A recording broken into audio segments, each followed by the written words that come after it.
It's time for Security Now. Steve Gibson is here. He's raring to go. We're going to talk about passkeys and what the password managers Lastpass and Bitwarden have to say about it. We'll also talk about Firefox's new total cookie protection, which seems to be something less than total. And Microsoft, its attitude towards security is, shall we say, a little casual. It's all coming up next on Security Now. Podcasts you love. From people you trust. This is TWiT. This is Security Now with Steve Gibson, episode 876, recorded Tuesday, June 21st, 2022. Microsoft's Patchy patches. This episode of Security Now is brought to you by Privacy. Privacy lets you buy things online using virtual cards instead of having to use your real ones, protecting your financial identity on the internet. Right now, new customers will automatically get $5 to spend on their first purchase. Go to privacy.com/securitynow to sign up now. And by New Relic. That next middle-of-the-night call is just waiting to happen. Get New Relic before it does, and you can get access to the whole New Relic platform and 100 gigabytes of data per month free forever. No credit card required. Sign up at newrelic.com/securitynow. And by Expressvpn. If you don't like big tech tracking and selling your personal data for profit, it's time to fight back. Get 3 extra months free with a 1-year package by going to expressvpn.com/securitynow. It's time for Security Now, the show where we protect you, your loved ones, your privacy online with this man right here, Mr. Stephen Tiberius Gibson, the host of our show. Hello, Steve. Hey, Leo. Great to be with you again. Once again on a Tuesday. I don't think we ever miss our podcast. Someone was saying about holidays and talking about that and days off. Oh, I know what it was. It was our neighbors talking about how if a holiday occurs, then the trash pickup gets skewed by a day. Yes. And what would normally be like on a Saturday when we get our leaves picked up, that becomes Monday. And I said, we once were doing the podcast on Mondays, and it used to really bug me when we'd have like a holiday. Yeah. And now we're protected. We're on Protected Tuesday because, you know, you might have your day on holiday, as we did yesterday with a federal holiday, of course. It was Juneteenth. But the podcast goes on. I do Tuesday, have to warn you. Let's see. No, I guess Independence Day is a Monday this year, so we're all right. Remember last year?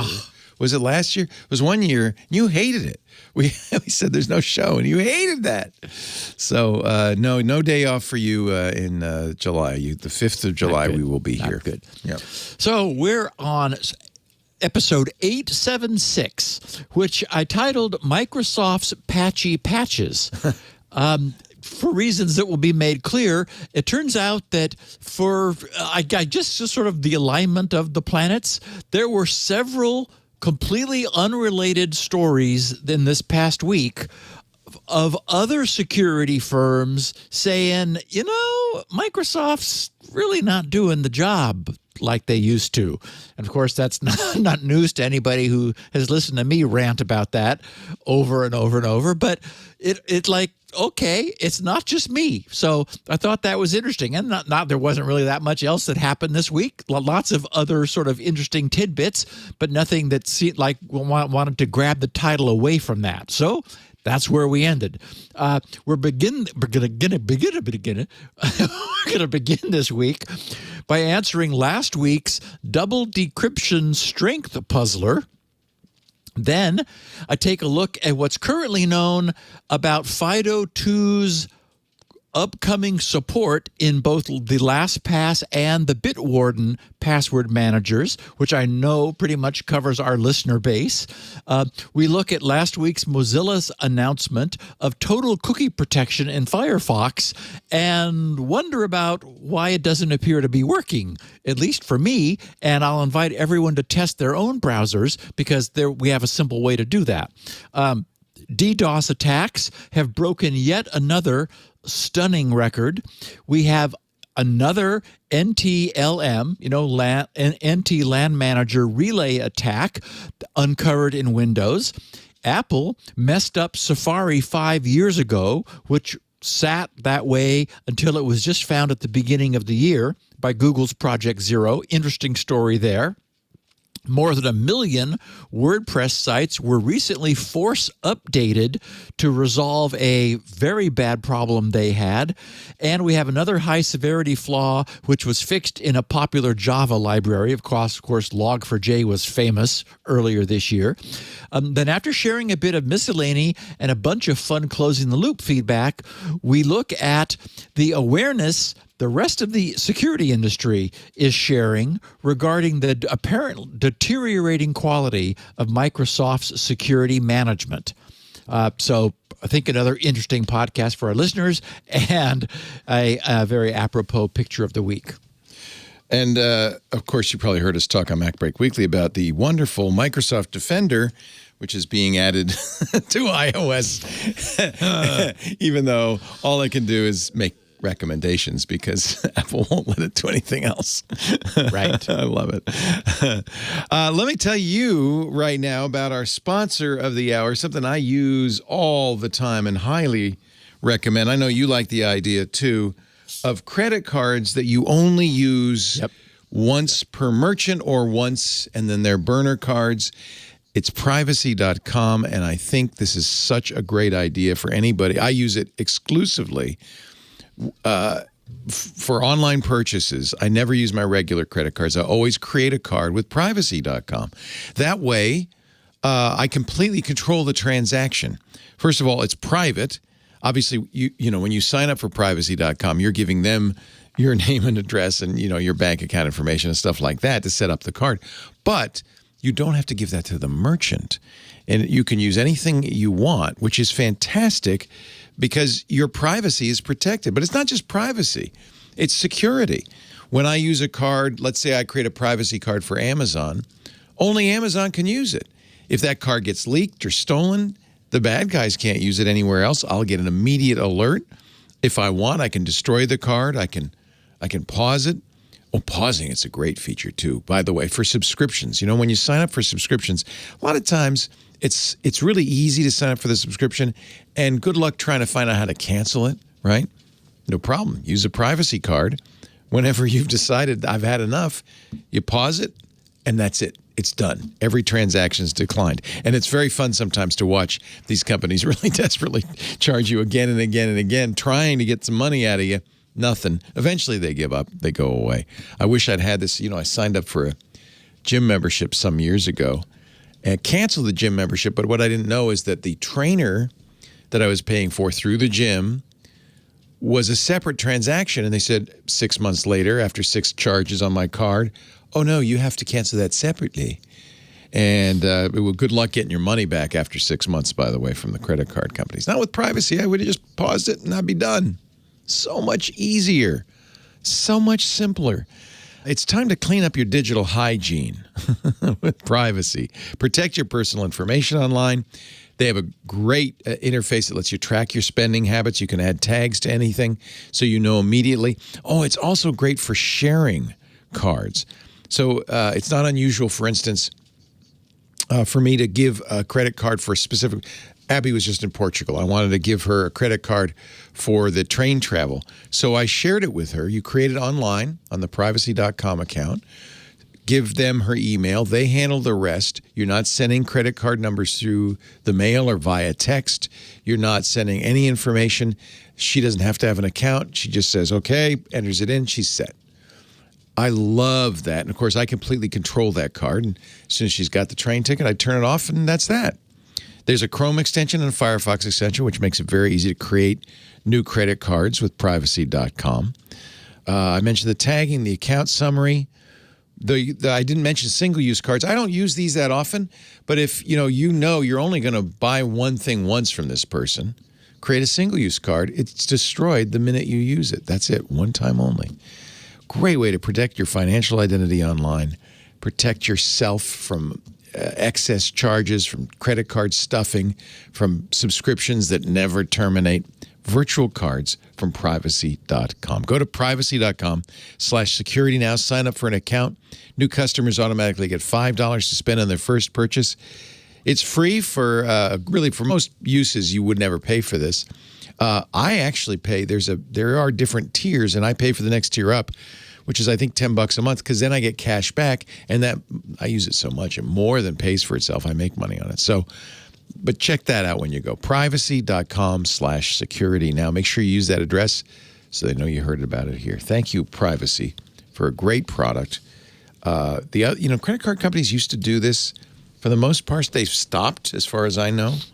I don't know why, but thank God there's privacy. It's the easy way to go. Probably because they didn't have to do it. Right. And also, I imagine that within our audience, there's a great interest for this, but probably most people. Nobody ever used it.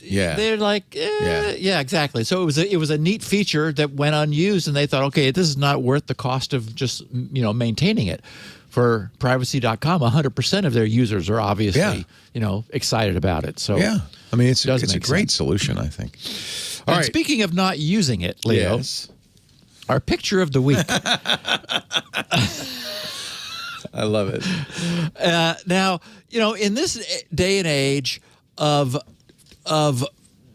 virtual reality modeling, you see a picture like this, and you can't tell if it was something someone whipped up algorithmically, or if it was like an actual photo of something that exists in the physical world. It looks absolutely authentic. And in fact, there's even a reflection of the person who appears to be taking the picture in the polished black headstone. You can sort of see him holding with his left hand, holding his phone, taking this picture. But regardless, this is a headstone or a memorial, I guess maybe, for Internet Explorer.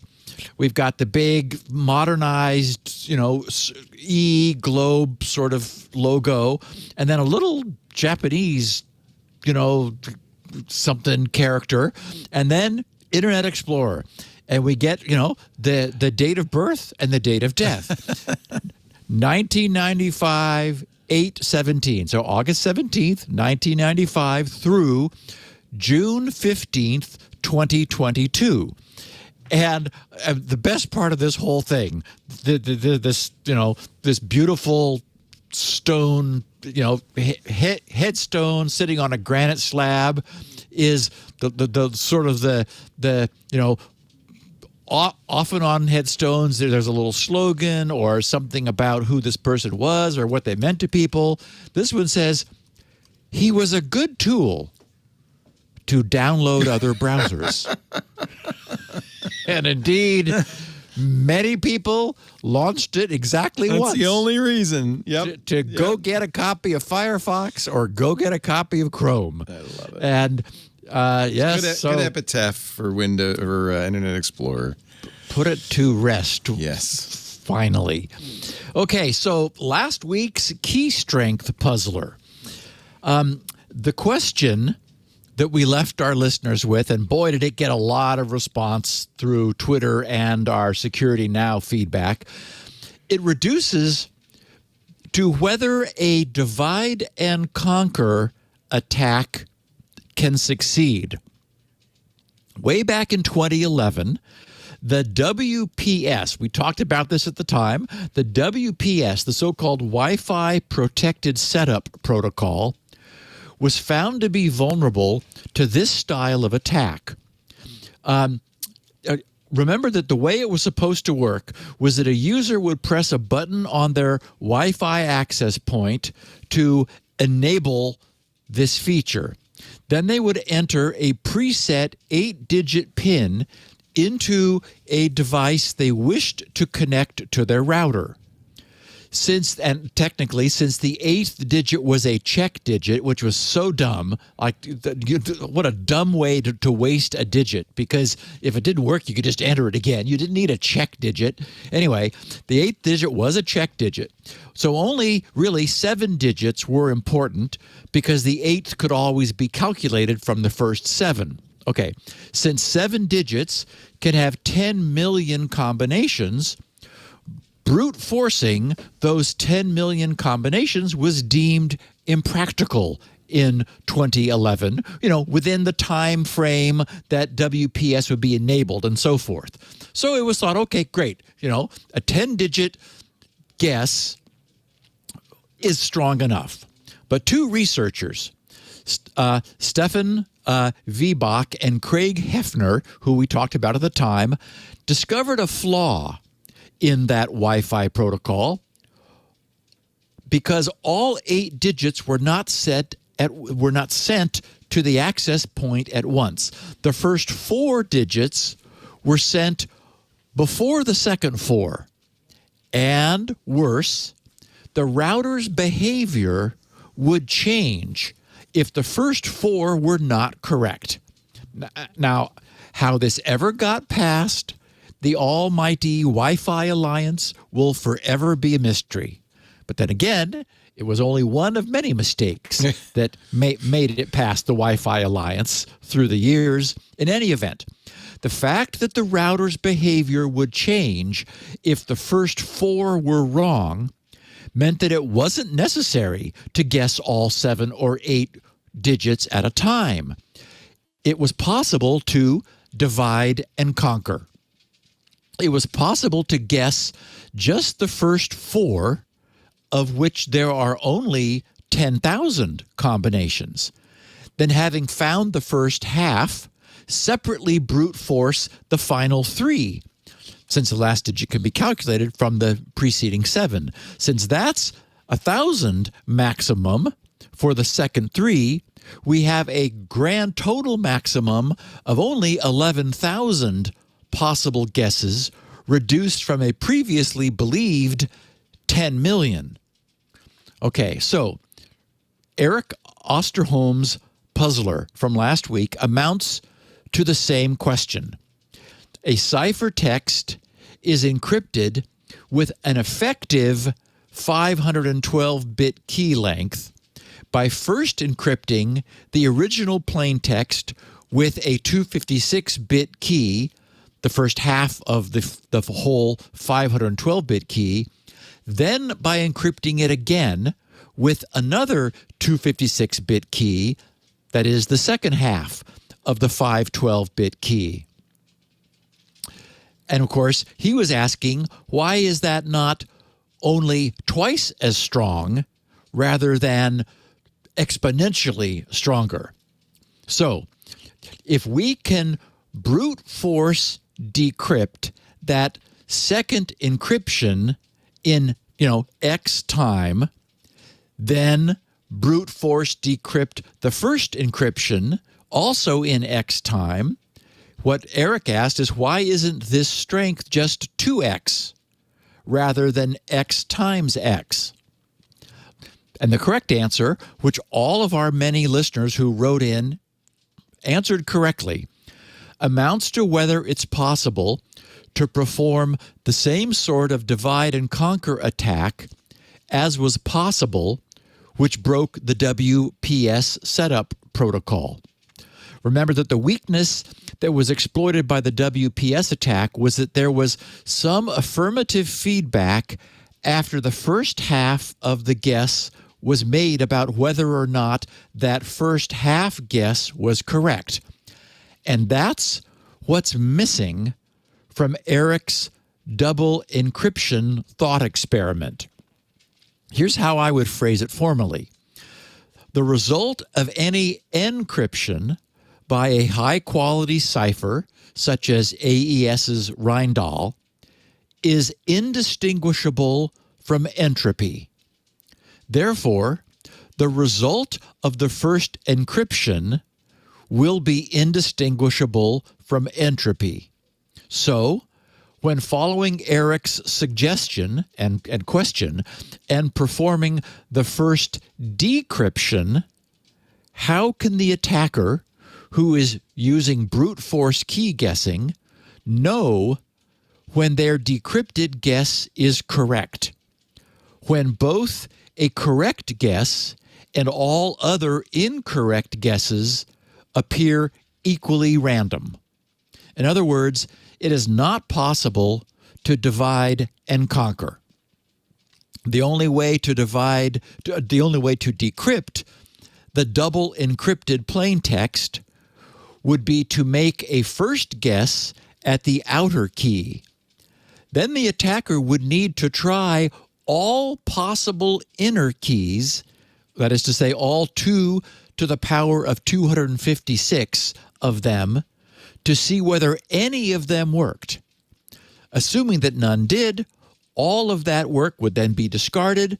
The next outer key would be chosen, and again, all 2 to the 256 possible inner keys would need to be tried. In other words, only when both the first 256-bit key and the second 256-bit key were simultaneously correctly applied would the correct plain text be restored. So this is indeed 2 to the 256 times 2 to the 256, which is 2 to the 512 maximum possible brute force guesses needed.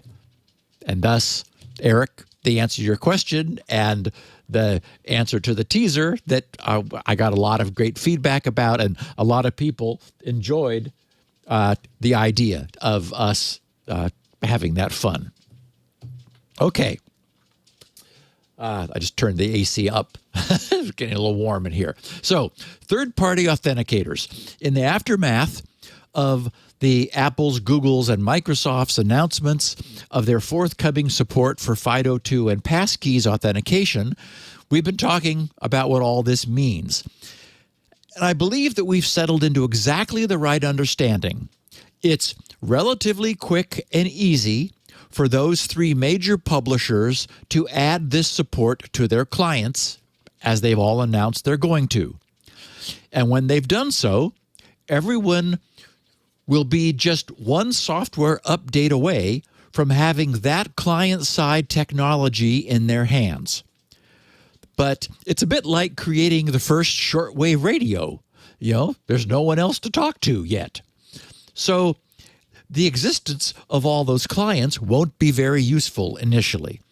The heavy lift will be getting the millions of individual web servers updated to support the WebAuthn standard at their end, since any use of Apple's, Google's, and Microsoft's clients will require that too. And I believe that we've also identified that the biggest usability hurdle for the practical use of FIDO2's private passkeys is the need for their dynamic synchronization.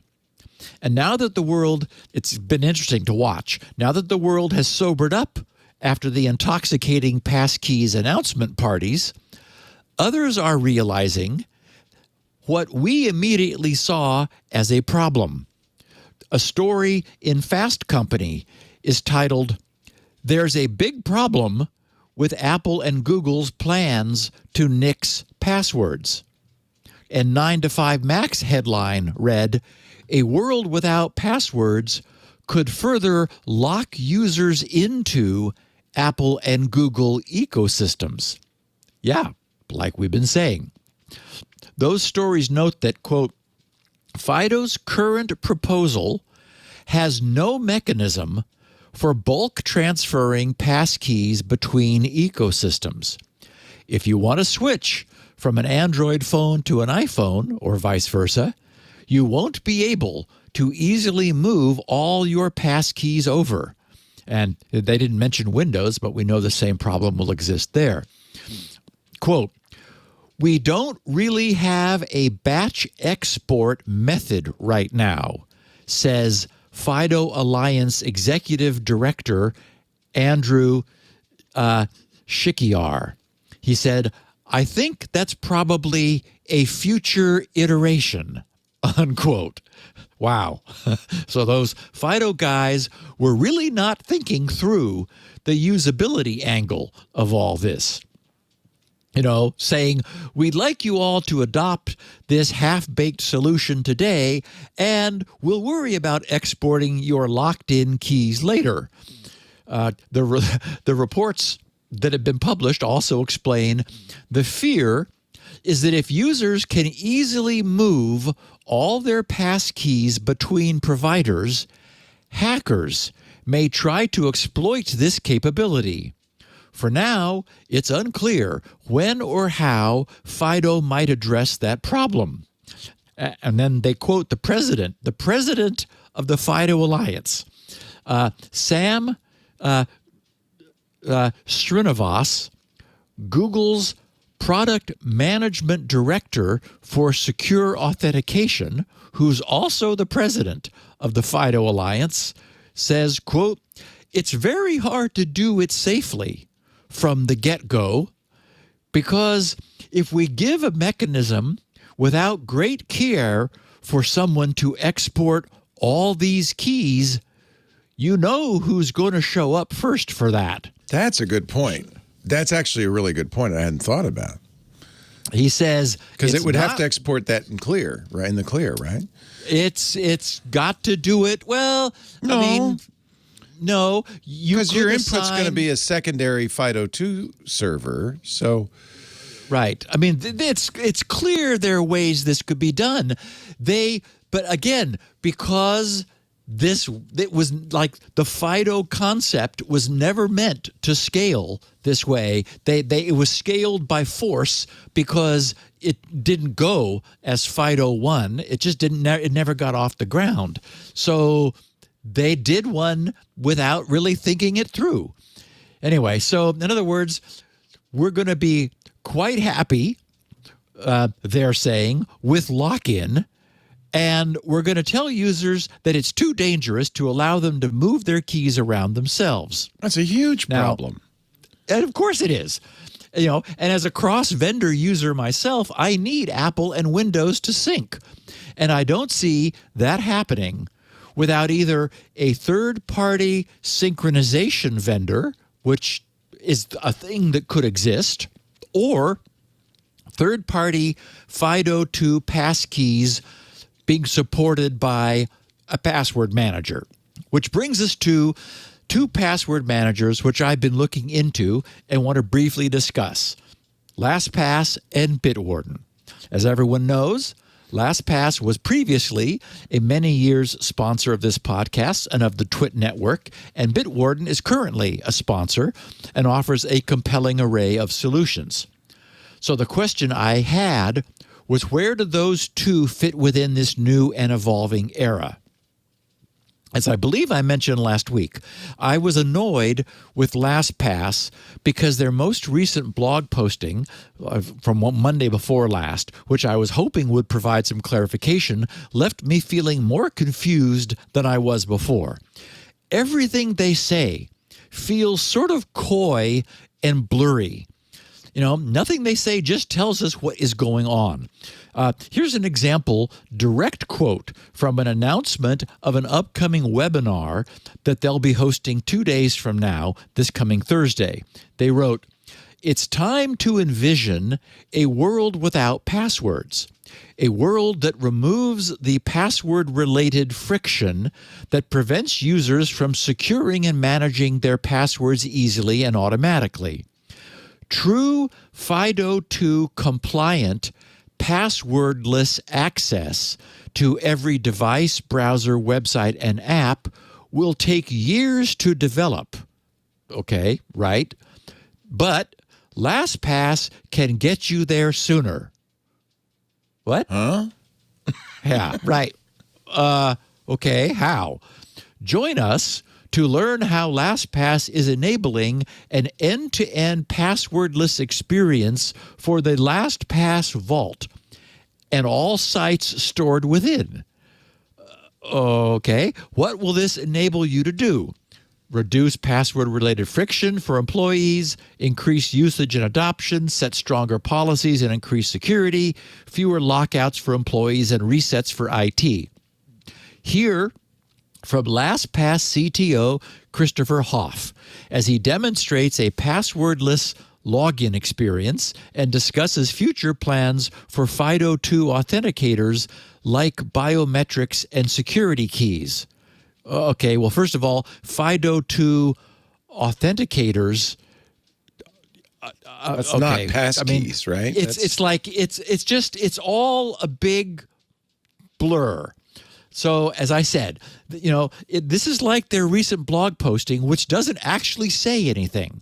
And you could I guess you could sort of forgive them here because they're teasing their webinar in 2 days, but the blog posting was the same. It just left. It was like you made up new terms and used them in weird ways. Like, what does an authenticator have to do with biometrics? That those are two different things, but they use them together. So anyway, for what it's worth, I did want to let our listeners know that there will be a webinar in 2 days. I've got the link to it in the show notes. I made it this week's shortcut. So grc.sc/876 will bounce you over to a sign-up page. I'll be watching to see what we learned from Christopher. We know Christopher. You and I have met him, Leo. We were on stage together a couple years ago, just before COVID. Oh, yeah. No, that's not the guy we were on with. Oh, it isn't? No. Oh, okay. I think this is a new guy. They've gone through some ownership changes. Well, yeah, they're owned now by an equity. No, they were. Oh. And now they're spun off. from the private equity firm? That didn't take long. No. So it's unclear. It's really unclear what's going on with them. And the people we know are gone, pretty much. Okay. Yeah. Okay. Well, we know that Joe is long since gone. Yeah. So Joe Segrist, the creator, is gone. His niece was there. I think she's gone. And then we were with the CISO, I think, or the CTO on that panel, but I think he left as Boston. well. Yeah, I think he left as well. So it's I don't know who these people are, but we should watch. So I wanted to watch because I know that just for inertia's sake, a lot of our listeners are still there. The good news is Bitwarden is a member of the FIDO Alliance. Well, that's a good sign. Yes, it is. Yeah. So, of course, Bitwarden is our current password manager sponsor. So I think the problem that any third-party logon system reasonably has had is the chicken and egg problem, which makes it difficult for them to invest in any system which cannot actually be used until it's supported by the world's servers.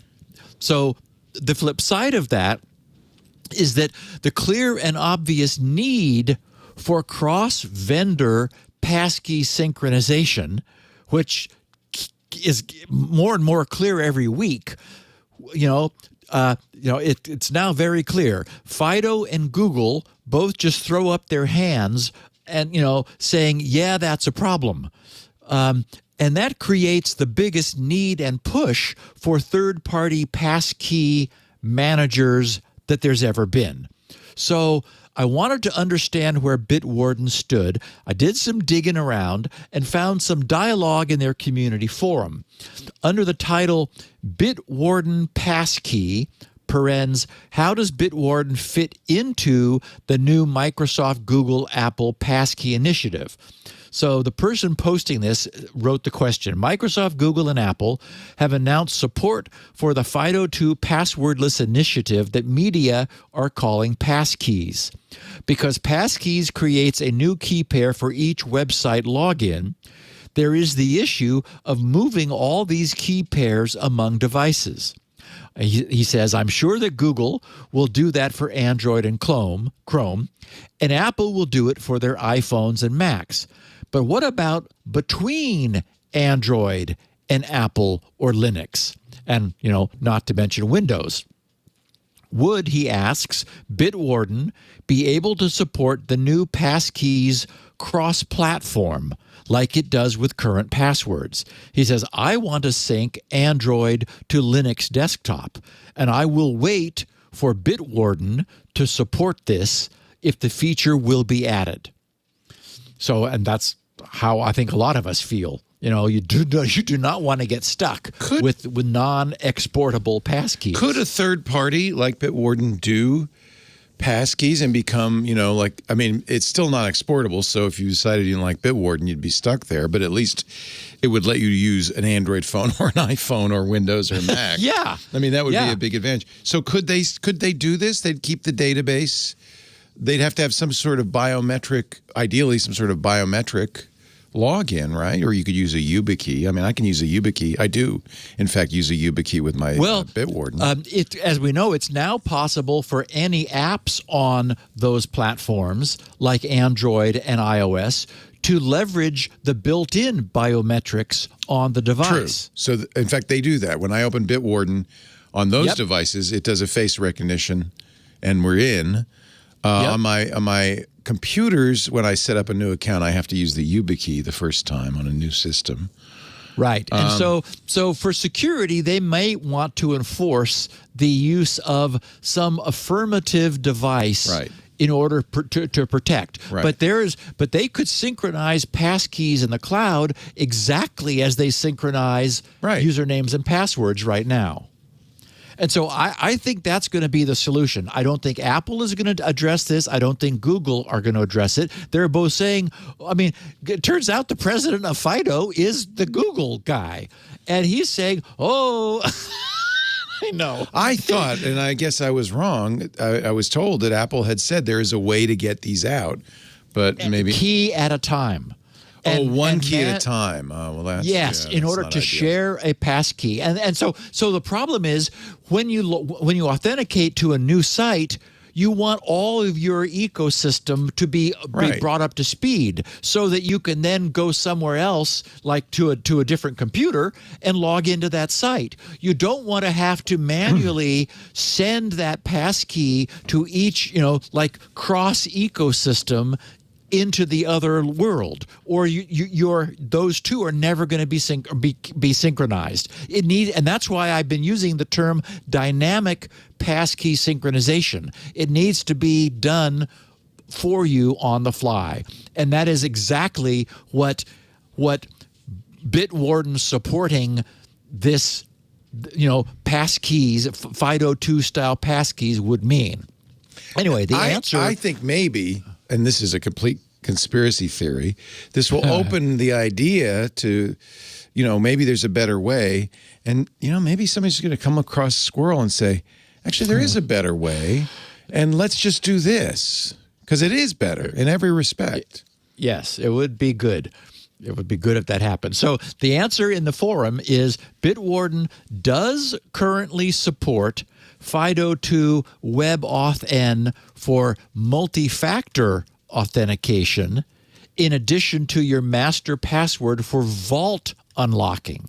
In other words, when you use, and this has been in there for a while, and again, they are already a member of the FIDO Alliance. So they're actually being a WebAuthn server to accept a FIDO2 client's authentication as a very strong factor when you log in to unlock your Bitwarden vault. And this guy says Bitwarden, and there's I have a picture in the show notes, but there is a Bitwarden blob, says 2-step login via FIDO2 WebAuthn, Bitwarden help and support. So that's been in Bitwarden for some time. So this guy finishes, Bitwarden does not support using these passkeys to log in lieu of the password manager yet, but there is a current similar feature request for this to be supported. And you got to know that the wizards at Bitwarden are, understand they've got an opportunity here to get going on this. This is one advantage you have as an open source project. Somebody could issue a pull request and implement it. I mean, if the community wants to support it, they can add it. I mean, it sounds like in addition to your master password for vault unlocking, that's just for basically that's one password.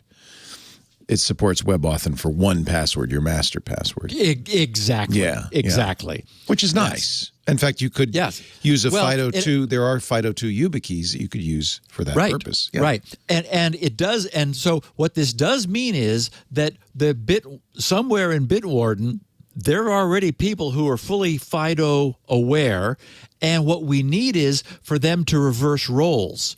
Right now, they're being a WebAuthn provider for a FIDO2 authenticator. We need them to become a FIDO2 authenticator talking to WebAuthn providers at websites. And that would be awesome.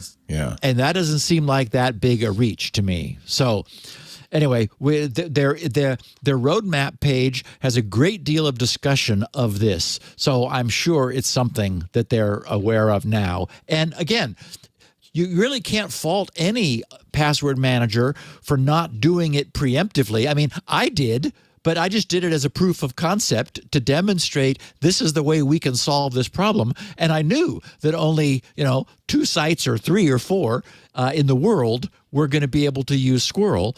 But my hope was that by showing how it could be done, that would get the world going. So, and it may be that showing that there's a better solution, as you said, Leo, may still get the world to say, hey, why don't we just do this?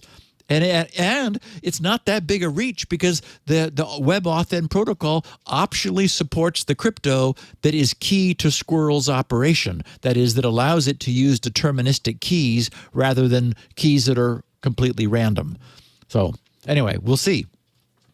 And wow, we're at 36 minutes in. Let's take our Holy first cow! break. How does that happen? Yeah, it's amazing. Well, thank goodness we have advertisers that we can pause and give you a pause that refreshes. Chance to rehydrate. Yes. You're going to get that thing that Alex Lindsay was talking about? I did go do some shopping. It's a little tempting, huh? Except that Lori and I both use soda streams that carbonate, and it looks like it doesn't like to have a carbonated I'm sure it beverage. doesn't. So you're drinking fizzy water when you drink water. I am. Ah. Yep. In fact, I just prefer cracked that. the seal. I just cracked the seal, and it went. Yeah. You prefer that? that? I like the taste. I like the taste a lot. Yeah, I guess it's slightly acidic, right? So it's slightly acidic. Yeah. I remember when you tried cold brew coffee, and you said, "I like a little bite in my coffee." You must. Right. It was too smooth. It was too smooth. Yeah. You like a little tang. Hey, let's talk. I know one thing no one likes: the middle of the night phone call. The server's down. The app's not running. The cloud's broken. If you're the person who gets those calls, that's the worst feeling. And, of course, you're scrambling around. You've got your team scrambling around. They're loading up dozens of different tools, trying to correlate the results they get. Is it the back end? Is it the front end? Is it a global outage? I'm sure the Cloudflare folks were doing some of this last night when the entire internet went down thanks to Cloudflare. Is it the network? Maybe it's, the people who were down because of Cloudflare, do they even know it was Cloudflare? Is it the cloud provider? It's hard to know that stuff. Why are we down specifically? Maybe there's a slow running query, or the database is locked up, or, the worst feeling, did I introduce a bug, a regression in my last deploy? Oh, that's just the worst. And, of course, if you're using multiple tools, you don't have a single pane of glass, you don't really know what's going on. It's the fog of war, my friends. And New Relic did a study, and they found that only about half of all organizations globally have some form of observability for their networks and systems. Only half. That means half of the world is like, I don't know what's happening. Do you know what's happening? You will if you have New Relic. New Relic is one tool that does it all, combines 16 different monitoring products. You'd buy them separately. This way engineering teams can see across the entire software stack in one place. You get, for instance, distributed tracing. You're not tracing onesie, twosie, all the different places your data can go. You're going to get all the traces without silos, without management headaches. You get network performance monitoring that tells you where the slowdowns are, a system-wide correlated view. With that alone, you could say, yep, it's Cloudflare down. Oh, well, it's not us anyway, right? You use Kubernetes, you'll love Pixie. Pixie is instant Kubernetes observability. There's application monitoring, APM, unified monitoring for your apps and your microservices. That's just 4 of the 16. So much more. And more importantly, you can pinpoint issues down, if it's this, to the line of code. So you know exactly why it happened. You can fix that regression, push the fix, go back to bed. That's why the big teams use New Relic. The dev teams and the ops teams at DoorDash, at GitHub, Epic Games. Can you imagine if one of their game servers goes down, the hue and cry across the land? More than 14,000 companies use New Relic to debug and improve their software, and it doesn't matter if you're a startup or a Fortune 500 company. It'll take 5 minutes to add New Relic to your environment, and here's the best part. It's free. Leo, that can't be true. Well, you get the whole New Relic platform. They do limit the amount of data, 100 gigabytes of data per month, free, forever. No credit card required. That's more than a trial. That's pretty good, right? So you don't have to get permission. Install it now. Go right now to newrelic.com/security now. If you need more data, you can get more. But honestly, that next 3 a.m. call is just waiting out there. And why should you have to get up and suffer for hours, miss all the best part of sleep, all the good dreams? Go to newrelic.com/security now. NEWRELIC.com/security now, and try it. At least try it. Free forever. The whole platform and 100 gigabytes of data a month. That's a lot of data. newrelic.com/security now. We thank him so much for supporting Steve and his hydration bottle habit. We tried, by the way, and I bought. You remember I bought the tank. I was going to do that whole SodaStream thing. Yeah. Bought the tank, and we couldn't find anybody to fill it. So I basically pushed it. I palmed it off on Micah. I said, the tank is still under his desk. I said, here's the tank. Here's the nozzle. You figure it out. So he's going to fight. Because he said, well, let's share. That was his mistake. He said, let's share. We'll leave the tank at work, and then we can just bring in our bottles. Yeah. Yeah. So that's a good idea. If we can just find somebody to fill it. That's the problem. So for me, it's a home brewer. We have a little, yeah, we have plenty of those, but they don't. They want to use their bottles. Oh, which would be fine, I guess. So it has to be one with a siphon in it.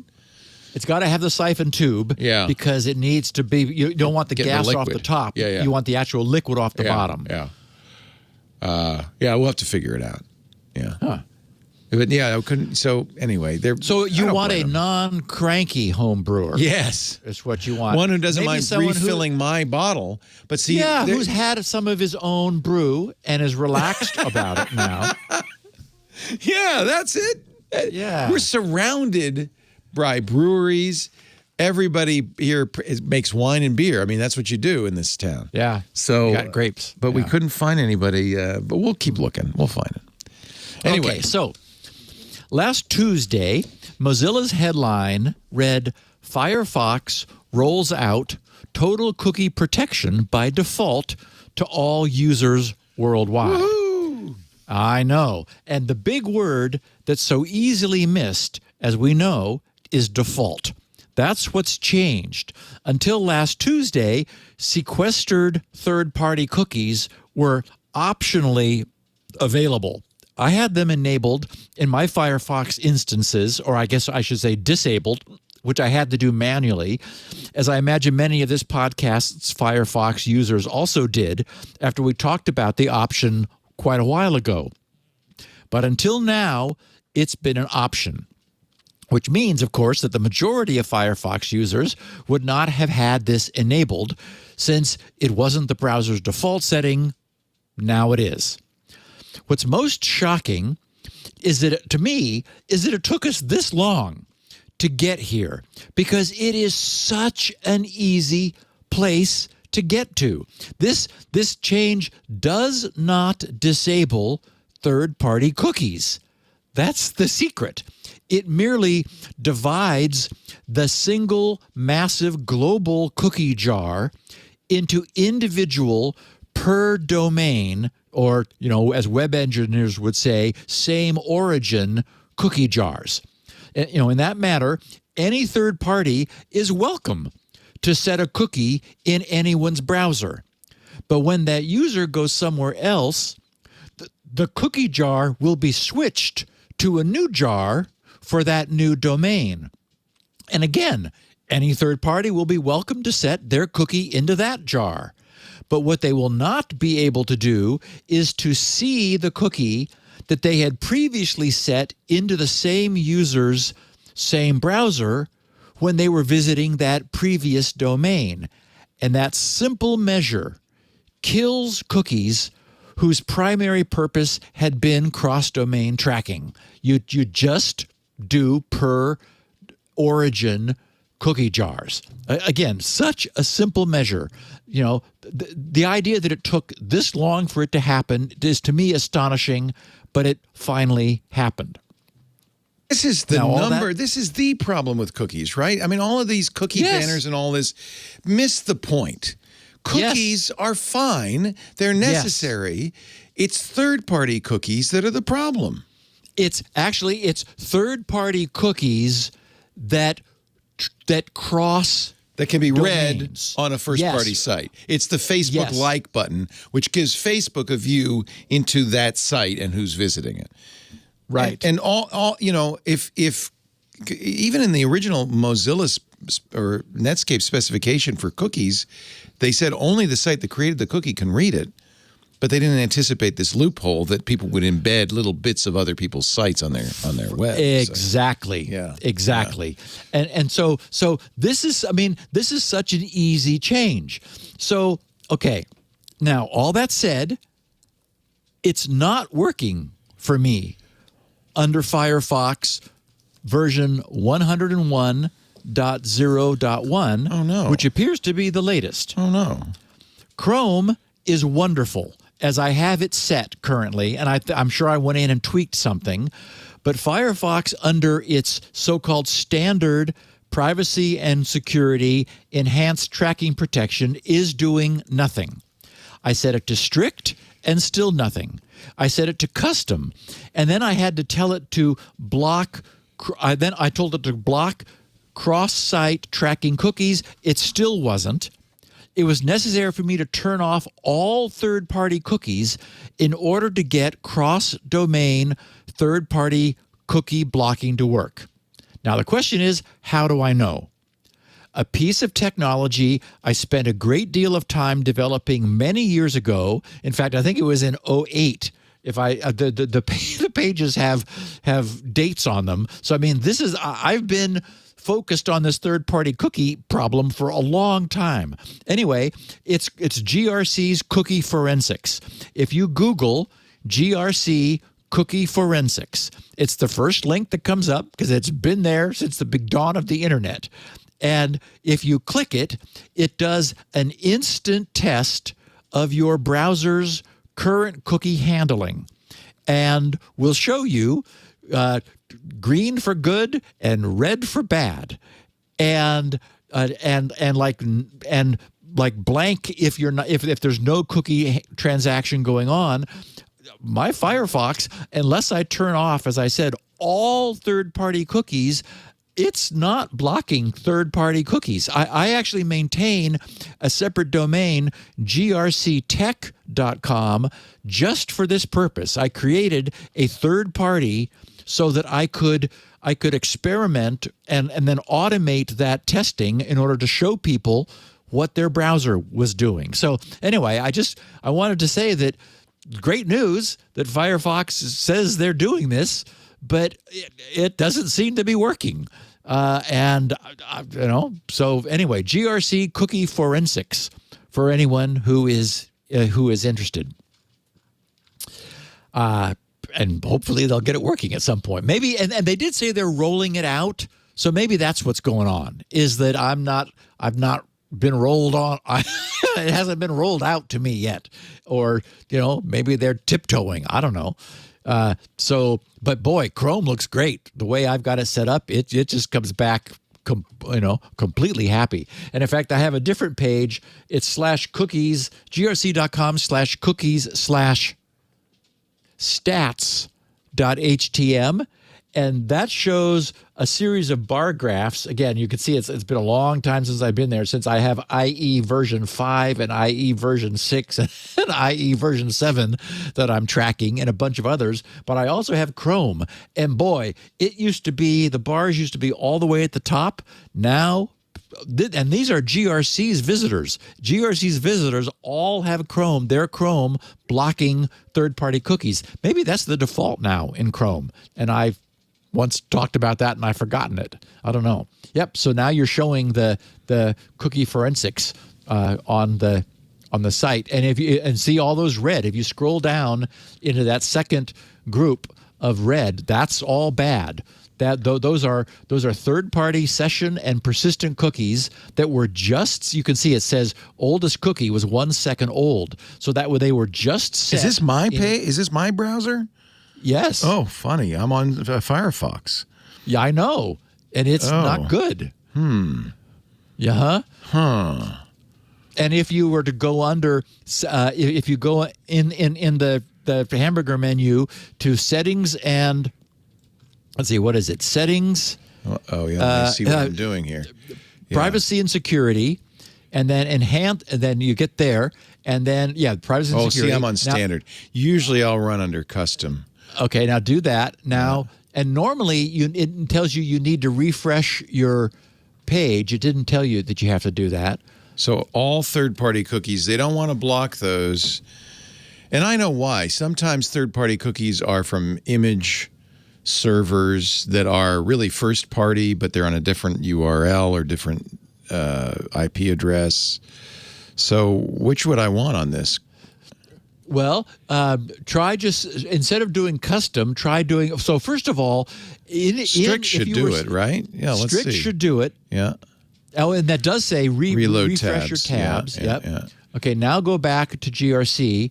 So social media trackers, cross-site cookies in all windows. Okay, good. All right. Yeah. Now exactly. let's go back and refresh. Now, if you scroll down, there is a button that I have, or you can do that. Yep. Uh-oh. Still bad. Worse. Did not. I know.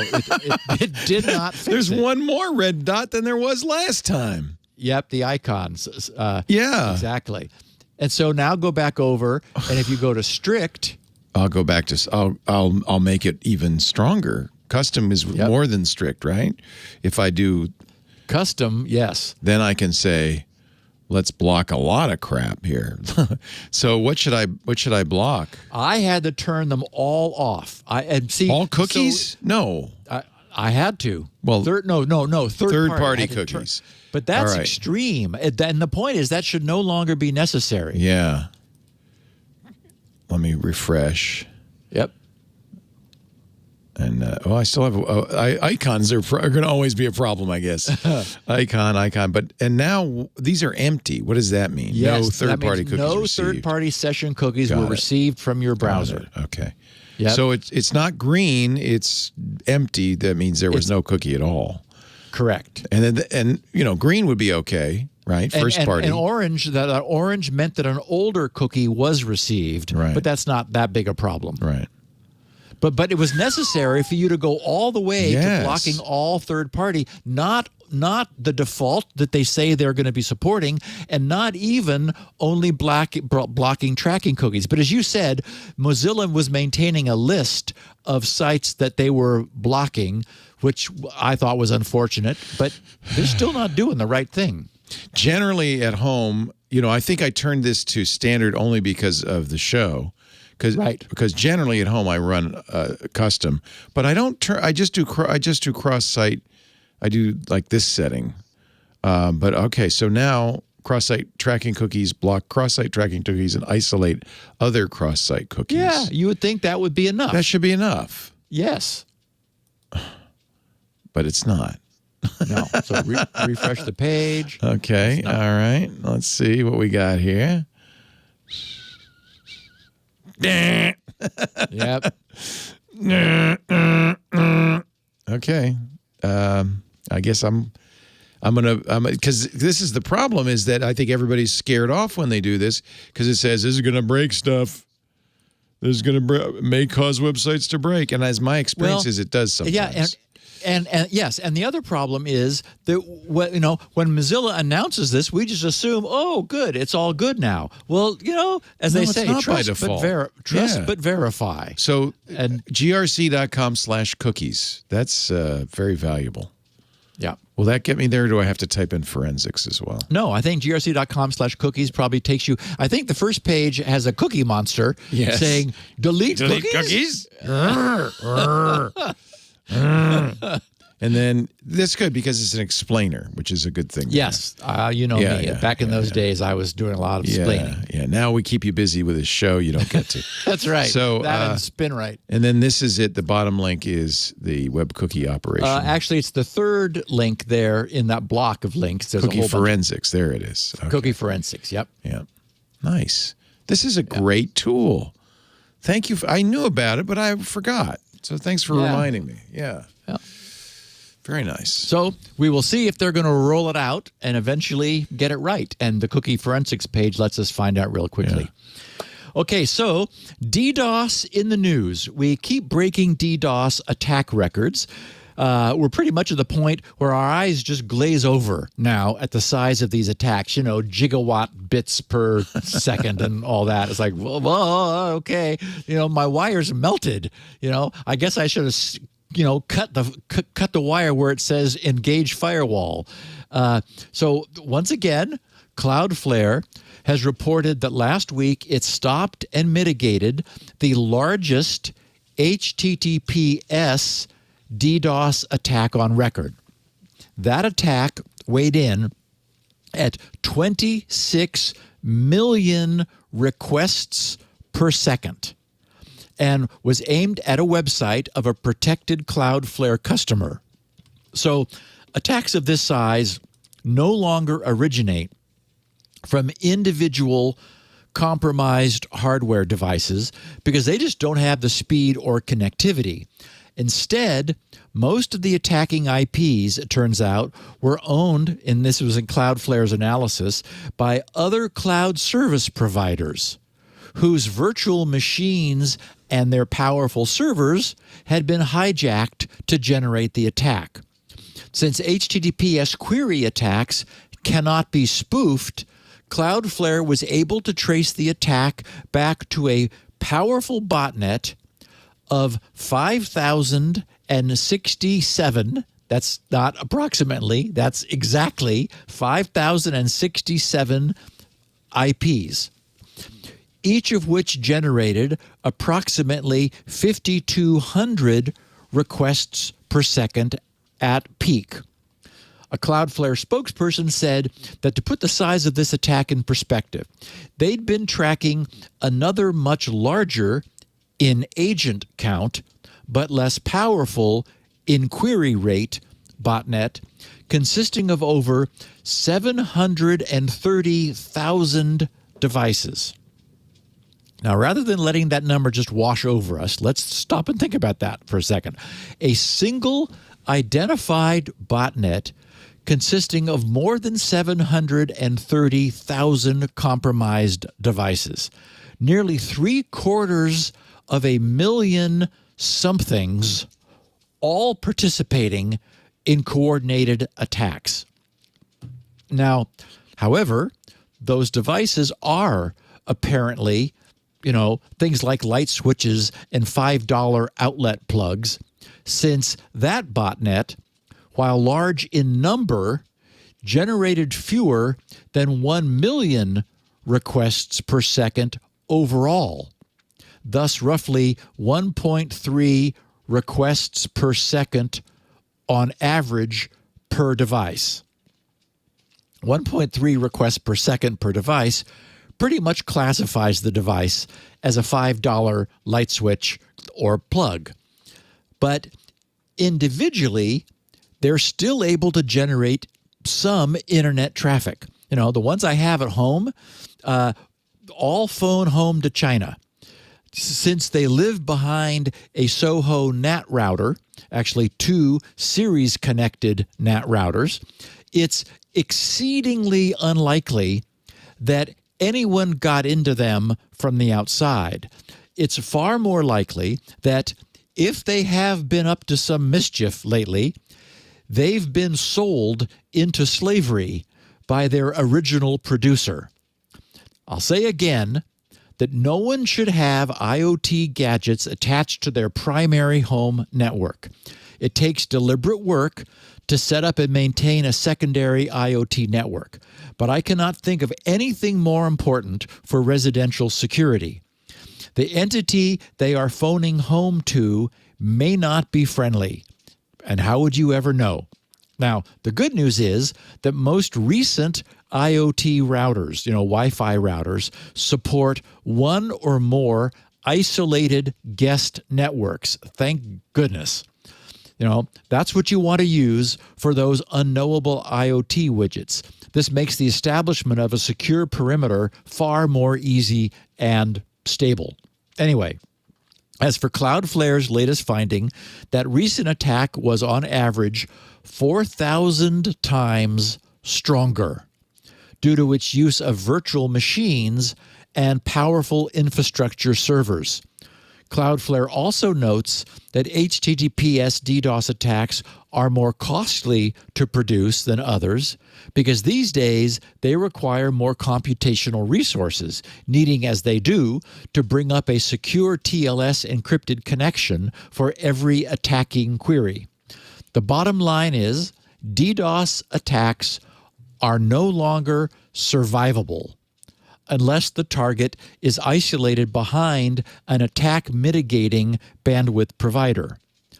If you're not, and your organization is being attacked, just declare a holiday and send everyone home until the attack has passed. That's another reality of today's internet. Okay. As for another reality of today's internet, we have MS-DFSNM. As we've all learned, complexity is the sworn enemy of security. In any complex environment consisting of complex interacting components, the addition of another component requires an understanding of that new component's potential interaction with all other existing components. In the same way that adding each bit to a key doubles that key's total complexity, adding components to a system creates exponential complexity growth. And this is one of the biggest dilemmas, which we keep seeing that Microsoft has stumbled into. Now we have a newly uncovered type of Windows NTLM, NT LAN Manager, relay attack, which has been named DFS Coerce. DFS Coerce leverages the Distributed File System, thus DFS, namespace management protocol. So we have MS-DFSNM, and that allows the attacker to seize control of a domain. When we hear the phrase a new form of NTLM relay attack, at this point our eyes roll, because you need to wonder just how many different forms of NTLM relay attacks there can be if new forms are still being discovered and uncovered in the year 2022. NTLM relay attacks are a well-known method that exploits Microsoft's original half-baked and never sufficiently robust challenge response mechanism. We've talked about this so many times before. Rather than simply discarding it decades ago as being too broken to fix, they've kept this sickly patient on life support by continually attempting to patch it and wrap it in additional layers of gauze. As a result, today's NTLM relay attacks work the same way today as they did back then. A malicious party sits between clients and servers, intercepts and relays validated authentication requests to gain unauthorized access to network resources, effectively allowing it to gain an initial foothold in Active Directory environments. Filip Dragovic, who has been a prolific discoverer of problems, we've mentioned him before, also discovered this latest wrinkle in the rich NTLM attack surface. He tweeted, quote, "Spooler service disabled. RPC filters installed to prevent petit potam and file server VSS agent service not installed, but you still want to relay," and he says, "domain controller authentication to Active Directory certificate services. Don't worry, MS-DFSNM has your back." Meaning, yes, there's a way you can still do that. What is MS-DFSNM? Well, it appears to be another of those things that some random Microsoft engineer added in one of those, oh, here's what we need to add to get that done. Won't it be neat? You know, one of those fits of protocol design 15 years ago back in 2007. That's when it first appeared. It went into Windows, and now it can never be removed. For anyone who's curious, it provides yet another remote procedure call interface for administering distributed file system configurations.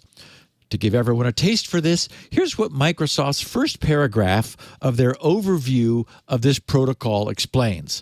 Microsoft says, "The DFS Namespace Management Protocol, DFSNMP, is one of a collection of protocols that," now listen to this, "that it's one of a collection of protocols, not the only one. This is a part of a collection that group shares that are located on different servers by combining various storage media into a single logical namespace. The DFS namespace is a virtual view of the share. When a user views the namespace, the directories and files in it appear to reside on a single share. Users can navigate the namespace without needing to know the server names or shares hosting the data. DFS also provides redundancy of namespace service." Yeah, and DFSNMP is one of a collection of protocols for doing that. So, okay, sure, that sounds neat. And I guess 15 years ago, when there was nothing better to do, then, okay, let's add that. So this is a perfect example of what appears to be complexity for its own sake, and nothing could be more antithetical to security. 15 years ago, the danger of this should have been appreciated, but apparently it wasn't. In any event, we're stuck with it now. The discovery of this particular DFS coerce attack follows the related petit potam attack, which is an abuse of Microsoft's encrypting file system remote protocol. That was MS-EFS-RPC, to coerce Windows servers, including domain controllers, into authenticating with a relay under an attacker's control, letting threat actors potentially take over an entire domain. Sound familiar? Yeah. Same exact attack using an entirely different protocol. But don't worry, there's lots more of those protocols where those came from. The CERT Coordination Center noted in detailing this attack, quote, by relaying an NTLM authentication request from a domain controller to a certificate authority web enrollment or certificate enrollment web service on an Active Directory certificate server system, an attacker can obtain a certificate that can be used to obtain a ticket granting ticket, a TGT, from the domain controller. And yes, if that makes your head spin, it probably should. So here's my advice. If any of our listeners are offered a job, given responsibility for managing and securing any significant Windows Enterprise installation. First, you should start off being single, because you will wind up being single. And you should be sure to get a lot of money, because you're going to be trading your life and your sanity for that thankless job. To mitigate NT-Landman relay attacks, Microsoft recommends enabling protections like Extended Protection for Authentication, EPA, SMB signing, and turning off HTTP on Active Directory servers. Again, those are all mitigations, not cures or solutions. Just wrap it up in some more gauze. Wow. Although I didn't set out with this goal, this did wind up being a pile on Microsoft episode. It's not that it's not deserved, but it does feel somewhat redundant. So I'm happy to be able to report that Apple screwed something up too. Oh, what a relief. In a somewhat predictable way. And Google's WordPress, I'm sure, at some point. But okay, keep going. Yeah. We're about to get to them, as a matter of fact. Okay, good. Yes. Google's Project Zero discovered that a security flaw in Apple's Safari was found being exploited in the wild earlier this year. What was interesting about this particular flaw was that it was originally fixed back in 2013, then inadvertently reintroduced in December of 2016, and only just fixed last month. The issue tracked now today as CVE 2022-22620 and bearing a hefty CVSS of 8.8 is another use after free vulnerability in WebKit that was being exploited by a piece of specially crafted web content to give its exploiter arbitrary code execution on the machine. That's never good. Early in February of 2022, Apple shipped patches for the bug across Safari, iOS, iPadOS, and macOS, while acknowledging that, quote, it may have been actively exploited. And the sun may rise in the morning. Google's Project Zero's Maddie Stone wrote, in this case, the variant was completely patched when the vulnerability was initially reported in 2013. However, the variant was reintroduced 3 years later during large refactoring efforts. The vulnerability then continued to exist for 5 years until it was finally fixed when it was discovered as an in the wild, meaning, yes, actually being exploited 0 day in January of this year, 2022.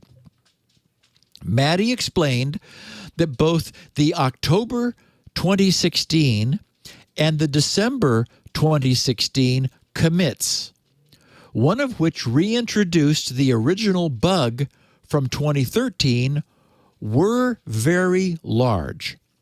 The commit in October changed 40 files with 900 additions and 1,225 deletions.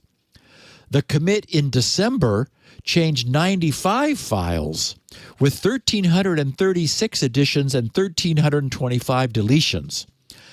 It seems untenable for any developers or reviewers, that is code reviewers, to understand the security implications of each change in those commits in sufficient detail, especially since they're related to long-lived semantics. So, whatever it was that was happening at the end of 2016, it was apparently a major revamp of some core Safari system. And it appears that you get bit either way. On the one hand, if you leave crappy old code alone under the theory of if it's not broken, don't fix it, you wind up eventually with even older, crappy old code. Right? Yep. But if you bite the bullet to make huge, sweeping, revamping, code modernizing changes, you get bit by the introduction of brand new bugs, which might be the same as some very much older bugs that were previously found and fixed. Now, given a choice, I think I would do what Apple apparently did. Code, as we know, really doesn't evolve very well. If enough time passes, the assumptions that were once baked into the original code base no longer hold true, and they really can begin to chafe, and things can begin to crumble. If the problem code was rewritten to solve, the problems of a strong new future, it can be best to scrap a large previous investment, no matter how solid it now is, and just start over with all the benefit of the knowledge acquired through the intervening years. That seems to be what Apple did. Okay, so not perfectly, but this got fixed. So, yep, they did mess up, but I would say probably for the right reasons. And Leo, speaking of WordPress, 1 million I WordPress. confess, I looked ahead. I had a feeling. Go ahead. 1 million WordPress sites were just force updated.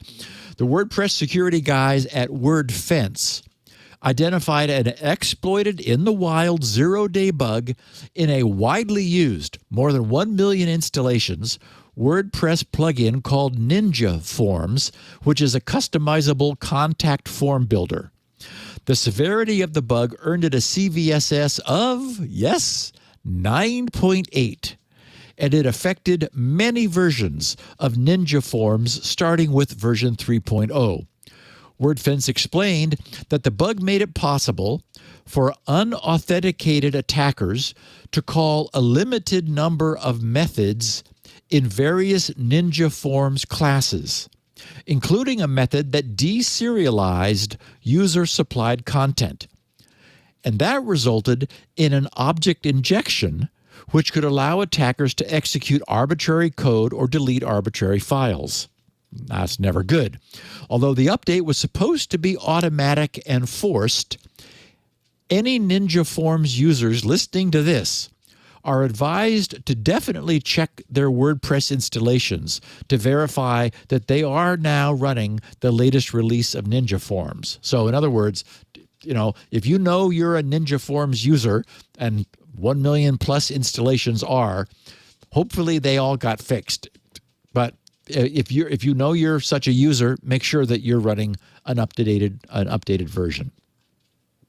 And in a sort of a related deserialization problem, there was another vulnerability and attacks on a very popular JSON library known as Fastjson. That has a CVSS of 8.1 and was recently found and fixed. It was patched at the end of May and affected all Java applications that rely on the Fastjson versions 1.2.80 or earlier. And I'm not going to go into detail. It was an issue where a user provided content could be deserialized into a Java class. Now, that's obviously bad. If a user can provide a blob, then deserializing it turns it back into Java code, which then gets instantiated and run. So obviously, that's a remote code execution vulnerability. The guys who had this realized that this was dangerous. So unfortunately, they created a block list of objects that they did not want to be allowed to be deserialized. Well, that's obviously a bad idea. It's like having a firewall where you close the ports for known attacks. Okay, we tried that in the beginning. That didn't work. So they should have done a deny all and then an allow whitelist. Anyway, it's been fixed. The function that was enabled by default called auto type is no longer enabled by default. Things have been cleaned up. If you have any connection to anything known as Fastjson, then you'll want to make sure that you are running the latest version.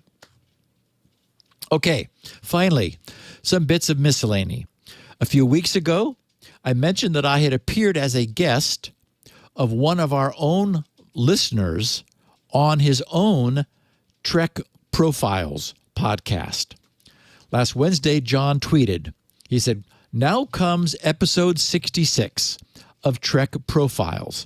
In this one, we speak with Steve Gibson about his I know him. He's famous.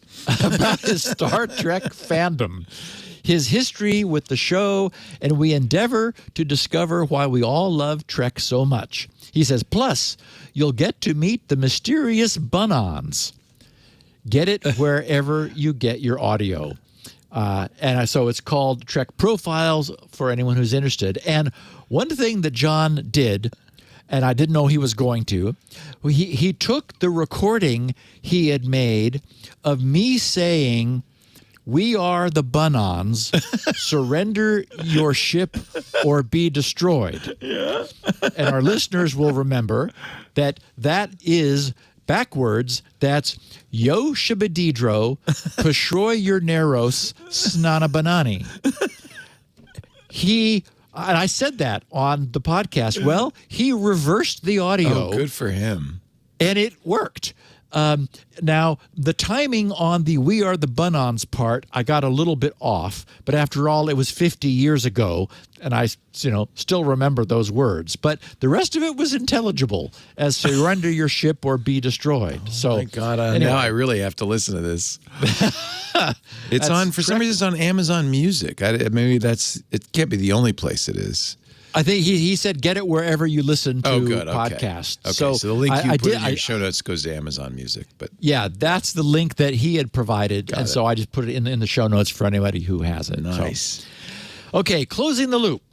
First was from JVS Tech. He said, "Hey, Steve, I'm sure you've had several others already mention this, but USB Type A connectors," remember, which we talked about last week as how they demonstrate that we're in a simulation because they're always wrong the first time you try to plug them in. USB Type A does not break probability. It is, in fact, and this does explain it actually, in a state of quantum superposition. The connector exists in both the correct and incorrect orientations simultaneously until observed, at which point the wave function collapses and a single orientation manifests. This is why it often takes 3 tries to plug it in correctly. And he says, "Thanks for the amazing podcast, by the way." And there was an unrelated tweet that I actually showed saying it's a well-known fact that you must spin a USB 3 times before it will fit. From this, we can gather that a USB has 3 states: up position, down position, and superposition. So apparently a lot of people have had fun with this sort of thing in the past. Bill Tillman tweeted, "Here's a question I have. Suppose I have an account with some service and they decide to support Squirrel. How do I get my Squirrel identity associated with an existing account?" And so I wanted to share Brian's question, since I'm sure that Fido's passkeys will be working the same way. So it actually has a future practical application. In all cases, an additional method of authenticating is simply added to an account. So you would log on first through your traditional means, presumably a username and password. Then, under your account settings, you would choose to add a Squirrel, or more likely, a Fido passkey. That would trigger an authentication transaction from the website, you would authenticate with your client, which would synthesize a pair of FIDO keys, and the client would provide the website with your specific public key for it to keep on record. In the case of FIDO's passkeys, that's as far as it goes. But with Squirrel, since we thought through the entire paradigm, we realized that since a system's security is limited by the security of the weakest link, adding a super secure means of authenticating doesn't actually increase security unless and until you also eliminate the possibility of using all weaker links. In other words, if the site still allows you to log on with username and password, it can still get hacked, and you can still lose control of your password just like you always have been able to. That's why Squirrel goes a step further and is able to request that a website disable all non-Squirrel authentication. Once a user's become familiar with Squirrel and is confident in its use, they're able to set a switch in their Squirrel client, which, when they then visit any websites, causes their Squirrel client to request that sites no longer honor their traditional username and password or any other non-Squirrel means of authentication, which at that point actually does elevate your security to the level of a true, WebAuthn style Squirrel or FIDO style authentication. Again, another example of what Squirrel does that the FIDO people just, didn't bother with. Jose C. Gomez tweeted, "Hi, Steve. I'm the owner/host of Squirrel OAuth that Leo uses on the forum. I had wandered off onto other things. I got alerted by Jeff Arthur." Jeff, of course, is the author of the iOS Squirrel client. He says, "Thank you, Jeff. And everything is back up and running. I have added some monitoring tools to keep a better eye on it. I honestly thought nobody was using it," which may have been the case. He says, "I wish it would get more adoption." He says Squirrel in general, but alas, with all this new FIDO, etc., I suspect it isn't going to happen. Nevertheless, I have fixed the issues, brought the site back up, and even did some bug fix, so the TWiT community should be back up and running for those that want to use it. Thanks for the heads up, and thanks again to Jeff for reaching out. Cheers." And David Lemire said, "Hi, Steve. Listen every week and always enjoy the show. But I'd like to suggest you use as careful a definition for IoT as you do for zero-day. You often point out how Microsoft's use of the term, meaning zero-day, isn't really appropriate."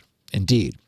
He said, "Well, NIST, NIST, has a definition for an IoT device in NIST IR 8259, which has also been adopted into U.S. public law in the Cybersecurity Improvement Act of 2020.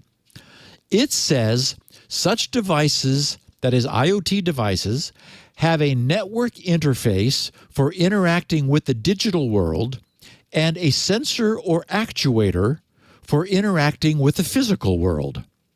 I bring this up because you often use routers as examples when you talk about IoT. But by the NIST definition, which is pretty well accepted, a router isn't IoT because it lacks an interface to the physical world. I know you like to be precise about things, so I thought you'd want to know about the NIST definition." So, David, thank you. Yes. And I think that's interesting. And I think that we do have a problem here with a weak definition. IoT is weakly defined. My original feeling about the use and definition of IoT devices was actually more along the lines of what David cites as NIST's formal definition, things like light switches and plugs and internet-connected thermostats. all which qualify under that definition. But my original definition has been broadened, I think, usefully and appropriately to now include what I would call unattended devices as the primary distinctive feature which determines their IoT-ness for the purposes of concerns about security and their abuse. Is a router an IoT device? Increasingly, the internet security community is adopting that definition. So I don't know what to do. If something like a router is not an IoT device, then it would be nice to have some broadly agreed upon term for the class of internet connected and often quite powerful devices that can have firmware flaws allowing them to be remotely subverted. I think we're stuck with IoT, and we need to call those things something. So I think it's probably IoT. And finally, Chuck 3000.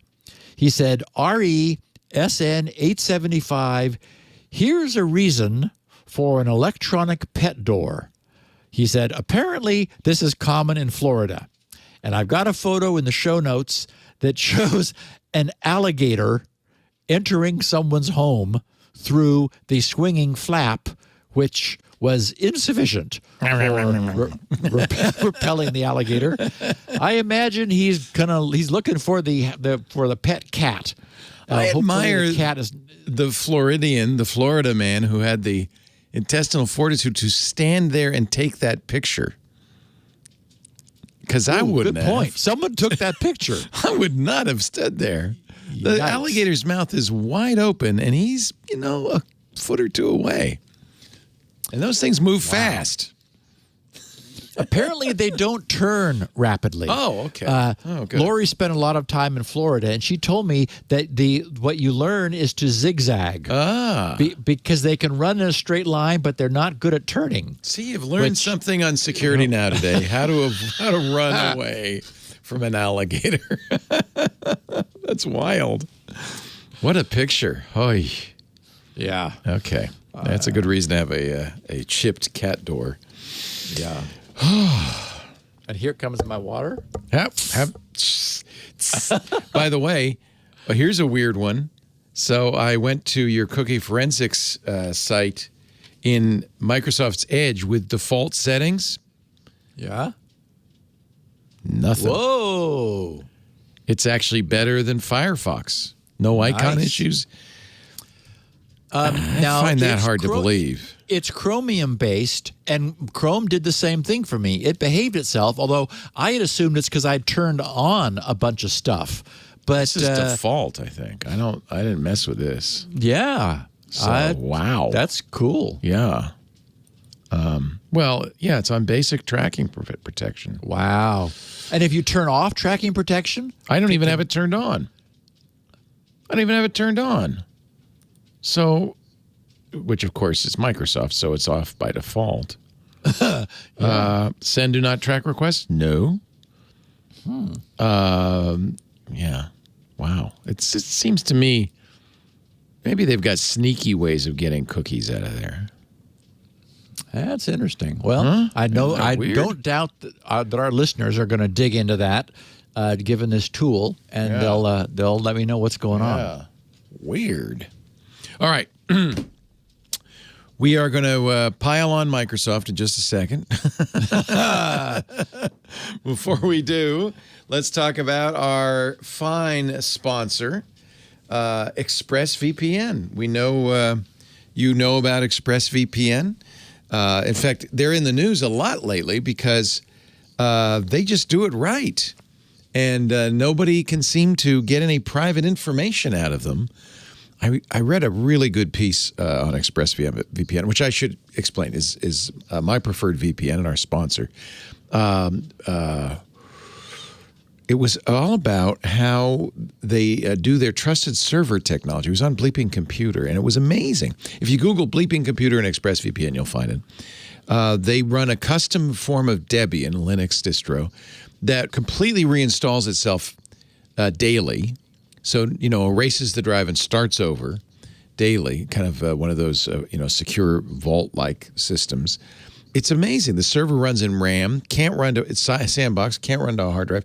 All of this to give you the reassurance that they do not log anything you're doing on their VPN. It's a shame that we have to use stuff like this. And for years, we recommended VPNs just simply as a security thing, right? If you're in an open Wi-Fi access point, it encrypts your traffic and so forth. But increasingly, it's really been about protecting your privacy to prevent profiling and surveillance and data harvesting. You know, this is something that the tech giants just, seem to have decided is, well, they call it surveillance capitalism, right? It's the way they do business. What do you actually do about it when you rely on so many of their products? You can't de-Google your life. And we don't all have $44 billion to go buying up Twitter. So the good news is you don't have to be an oligarch, a billionaire to take a stand. Use ExpressVPN. It's less than $7 a month. This is one way to fight back against big tech. ExpressVPN. You know, if you don't want to be tracked, if you want to be private, if you want to watch videos on Netflix or other services all over the world, there's no better way. ExpressVPN helps you anonymize much of your online presence. It's not your IP address that's out there, it's theirs. And that IP address is one of the ways big tech keeps track of you.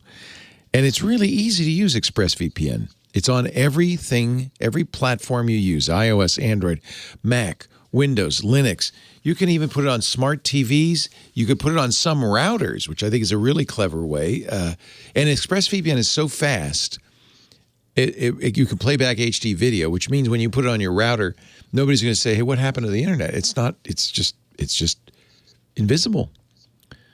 When you have it on your phone or your computer, you just tap that big button and ExpressVPN is on. That's all it takes to keep big tech out of your salad. If you don't like big tech tracking you and selling your personal data for profit, it's time to fight back.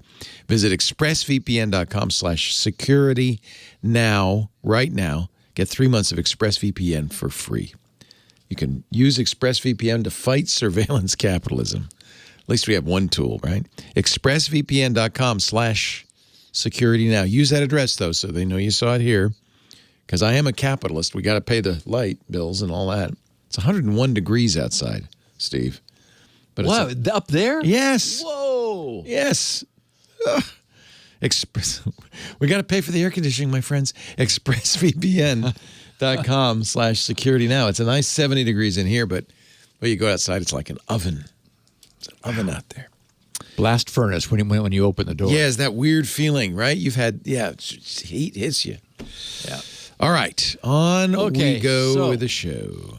Today's podcast title, Microsoft's Patchy Patches, was chosen after encountering a number of separate and independent pieces in the tech press, all decrying Microsoft's recent vulnerability and patch handling.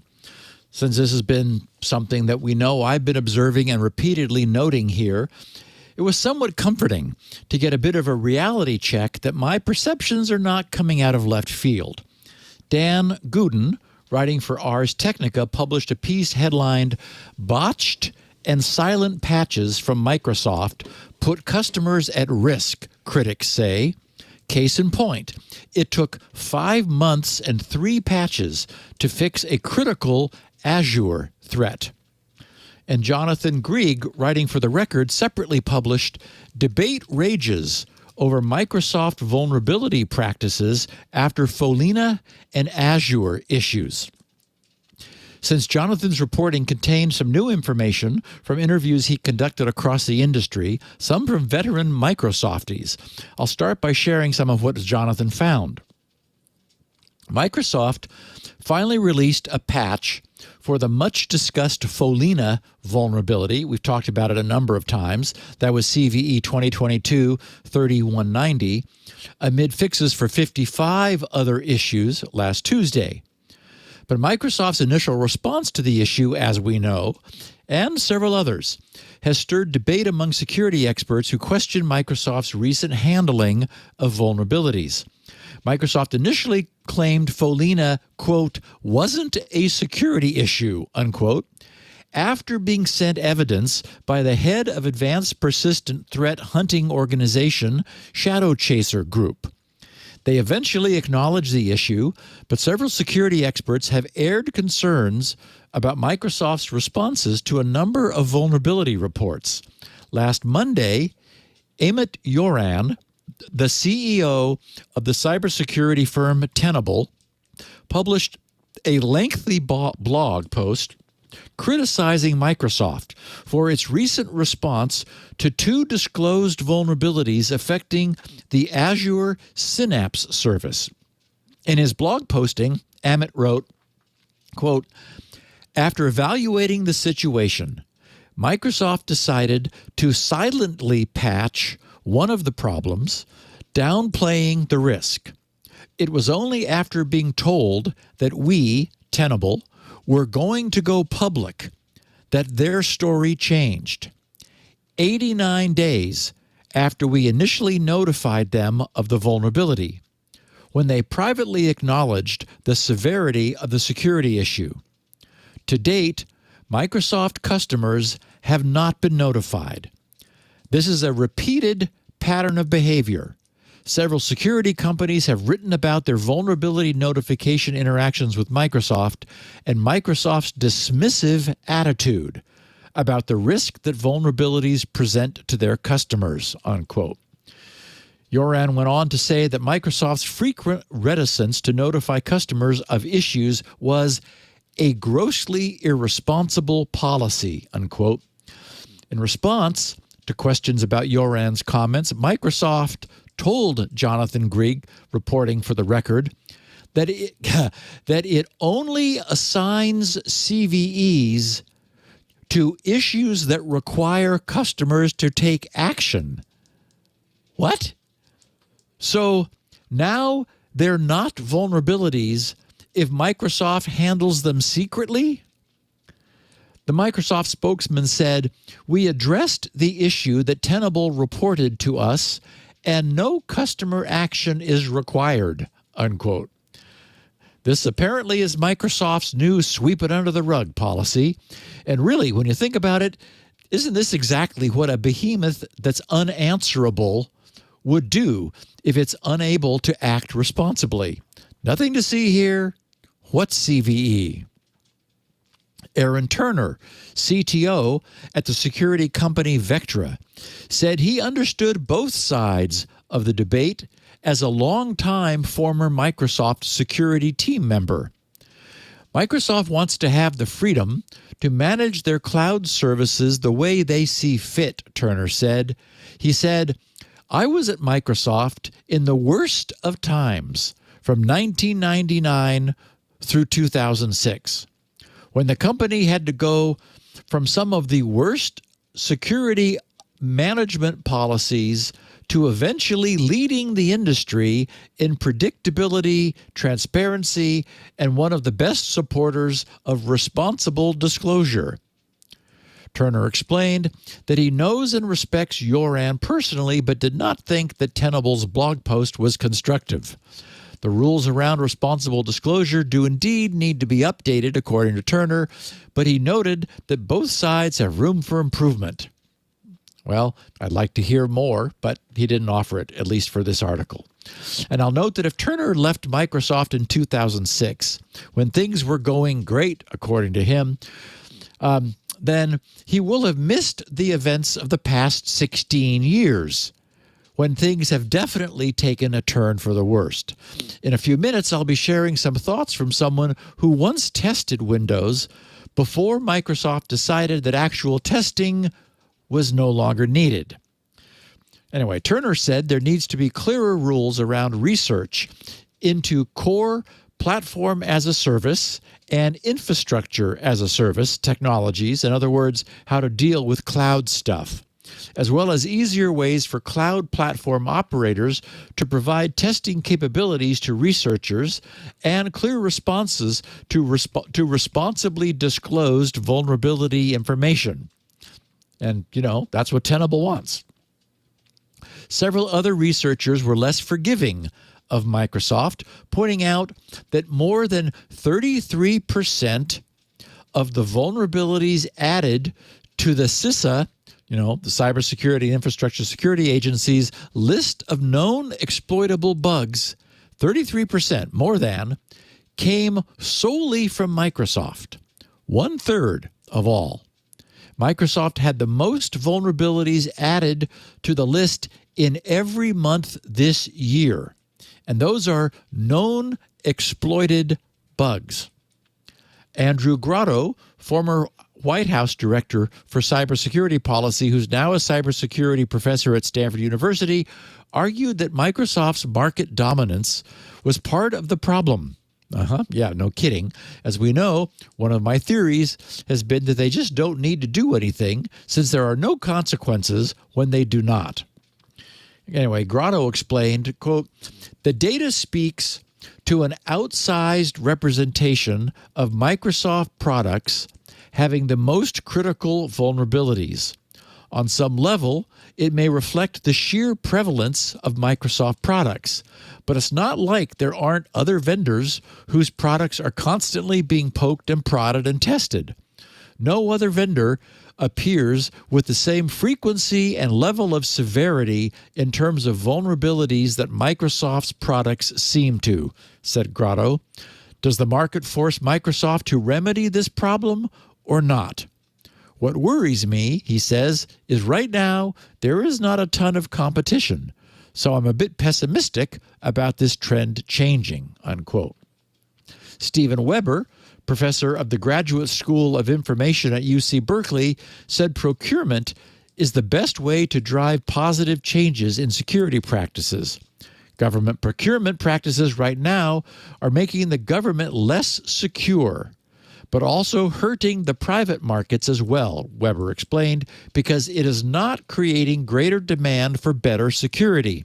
He said, "It's important to keep in context that the widespread market penetration of a company's products is no explanation for why its products are also the most vulnerable."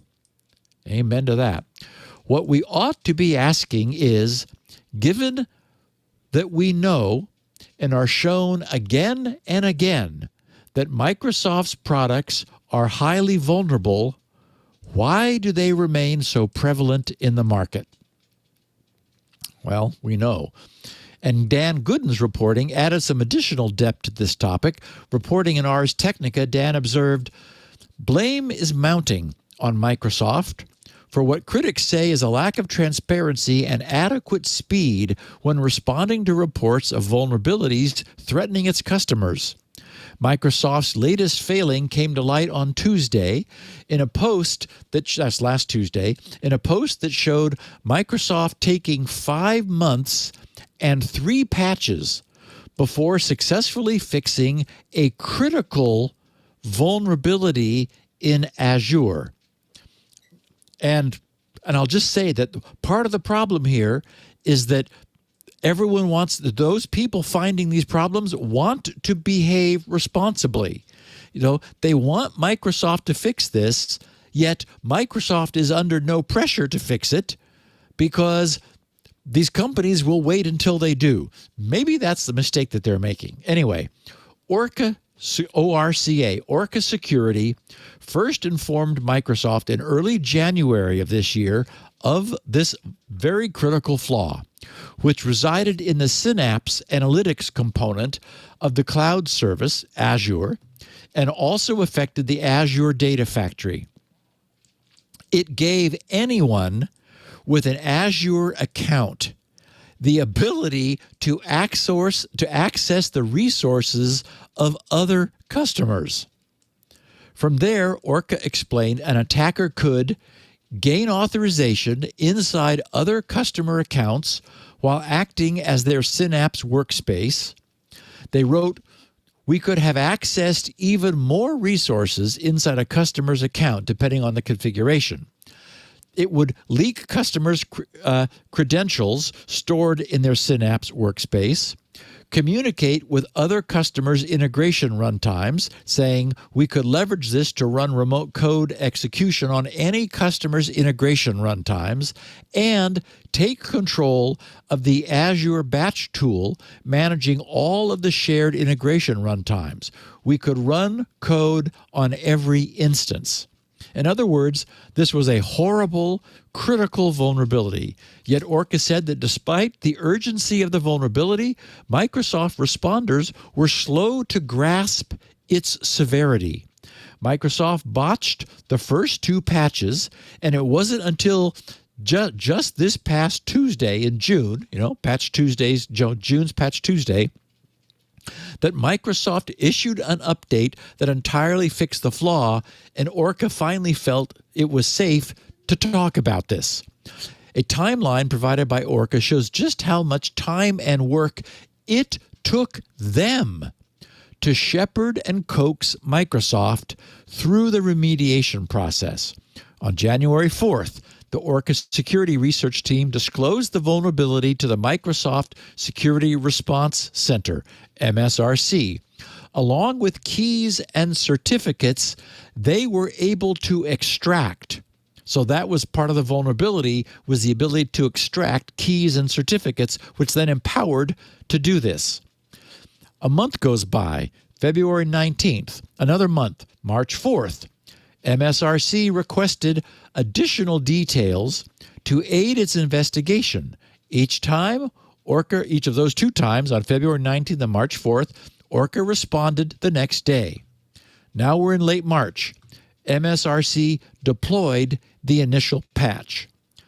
March 30th, Orca was able to bypass the patch. Synapse remained vulnerable. March 31st, Azure awards Orca $60,000 for their discovery. Oh joy, but Azure remains vulnerable. April 4th, 90 days after disclosure, Orca Security notifies Microsoft that keys and certificates are still valid. Orca still had Synapse management server access. 3 more days, April 7th, Orca met with MSRC to clarify the implications of the vulnerability and the required steps to fix it in its entirety. 3 more days, April 10th, MSRC patches the first bypass and finally revokes the Synapse Management Server certificate. Orca was able to bypass the patch yet again. Synapse remained vulnerable. 5 more days, now we're at April 15th. MSRC deploys the 3rd patch, fixing the RCE and reported attack vectors. May 9th, both Orca Security and MSRC publish blogs outlining the vulnerability, mitigations, and recommendations for customers. End of May, Microsoft deploys more comprehensive tenant isolation, including ephemeral instances and scoped tokens for the shared Azure integration runtimes. In the end, the fix was silent, with no notification ever provided to Microsoft customers that they had ever been in this danger, and had been for 5 months. And this account from Orca followed 24 hours after the previously mentioned security firm, Tenable, related a similar tale of woe of Microsoft's failing to transparently fix vulnerabilities that also involved Azure Synapse. And this is wonderful. In a statement, Microsoft officials wrote, "We are deeply committed to protecting our customers, and we believe security is a team sport." What? What are you guys smoking up there in Redmond? The security of your proprietary... That's why we buy uniforms. The security of your proprietary software is a team sport? They said, "We appreciate our partnerships with the security community," although, of course, we don't act as if we do, "which enables our work to protect customers." Right, because we're not doing security in-house anymore, apparently. We're relying on outsiders. Whoa. They said, the release of a security update is a balance between quality and timeliness. Yeah, right. We wouldn't want to rush it out and get it wrong. Oops, we did 3 times. Oh, well, never mind. And we consider the need to minimize customer disruptions while improving protection. Oh, so we don't want to notify them. That might be disruptive. Right. Wow. So I recalled that a few years ago, Microsoft laid off their large and expensive testing teams. So I went looking for and found a description of exactly what changed and how, and why today's system has become so badly broken, at least in part. Why? Martin Brinkman, writing for ghacks.net, had a piece a few years ago titled "Former Microsoft Employee Explains Why Bugs in Windows Updates Increased." Have the number of bugs in Windows updates increased in the past couple of years? If so, what's the reason for the increase in bugs? What might it be? That's the question that former senior SDET, that stands for Senior Software Development Engineer in Test, Jerry Berg, recently answered. Berg worked for 15 years at Microsoft, where one of his roles was to design and develop tools and processes to automate testing for the Windows OS. He left the company after Windows 8.1 shipped to the public. Microsoft changed testing processes significantly in the past couple of years. Berg described how testing was done in the late 2014 and early 2015 period and how Microsoft's testing processes changed since. Back in 2014 and 15, Microsoft employed many teams that were dedicated to testing the operating system, builds, updates, drivers, and other code. The teams consisted of multiple groups that would run tests and discuss bugs and issues in large daily meetings. Tests were conducted manually by the teams and through automated testing, and if tests were passed, and if tests passed, would give the okay to integrate the code into Windows. The teams ran the tests on real hardware in labs through automated testing. The machines had different hardware components, processors, hard drives, videos, and sound cards, and so forth, and other components to cover a wide range of system configurations. Then, Microsoft laid off almost the entire Windows test teams, and it moved the focus from 3 different systems, Windows, Windows Mobile, and Xbox, to a single system. The company moved most of the testing to virtual machines, which meant, according to Berg, that tests were no longer conducted on real and diverse hardware configurations for the most part. They were tested on generic VMs. Microsoft employees could self-host test releases of Windows, which would mean that their machines would also be used for testing purposes. The main idea behind that was to get feedback from in-house Microsoft employees when they encountered issues during their work days. Berg notes that self-hosting is not as widely used anymore as it was before. Right, because who wants to be a tester when that means that one's main machine will be crashing during their day? So now, today the primary source of testing data, apart from the automated test systems that are in place running on VMs, comes from outside Microsoft, from Microsoft's users, through telemetry and Windows Insiders. Windows Insider builds are installed on millions of devices, and Microsoft collects telemetry from all of those devices. If something crashes, Microsoft gets information about it. Unfortunately, one of the problems associated with the collecting of telemetry is that most bugs are not caught by it. If something does not work right, Microsoft may not be able to discern the relevant bits from telemetry data. While it is in theory possible that users report issues, many don't. Additionally, while insiders may report bugs, it is often the case that necessary information is not supplied to Microsoft, which poses huge issues for the engineers tasked with resolving these problems. Back in 2014 and 15, Microsoft's testing team would be tasked with analyzing bugs and issues and supplying engineers with the data they required, patches, to resolve these. Nowadays, Berg notes, all of that is gone. And it's telemetry that the engineers look at to figure out how to fix these issues, and fixes are then pushed to customer devices running insider builds, again, to see if the issue got fixed or if it created new bugs.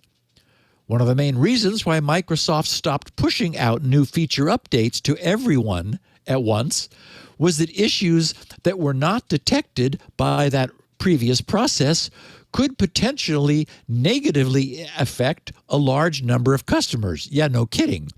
To avoid total disasters like the Windows 10 version 1809 launch, gradual rollouts were introduced that would prevent feature updates from being delivered via a Windows update to the majority of machines in the early days of the release. So, Microsoft exchanged the dedicated in-house testing team for remote telemetry data that it gathers from insider builds that it pushes to consumer and business devices, and replaced much of the PCs that it once used for testing with virtual environments. All of that has led to an increased number of issues and bugs that customers face on production machines when installing Windows updates or feature updates. And it appears to have created disconnection throughout various major arteries of Microsoft.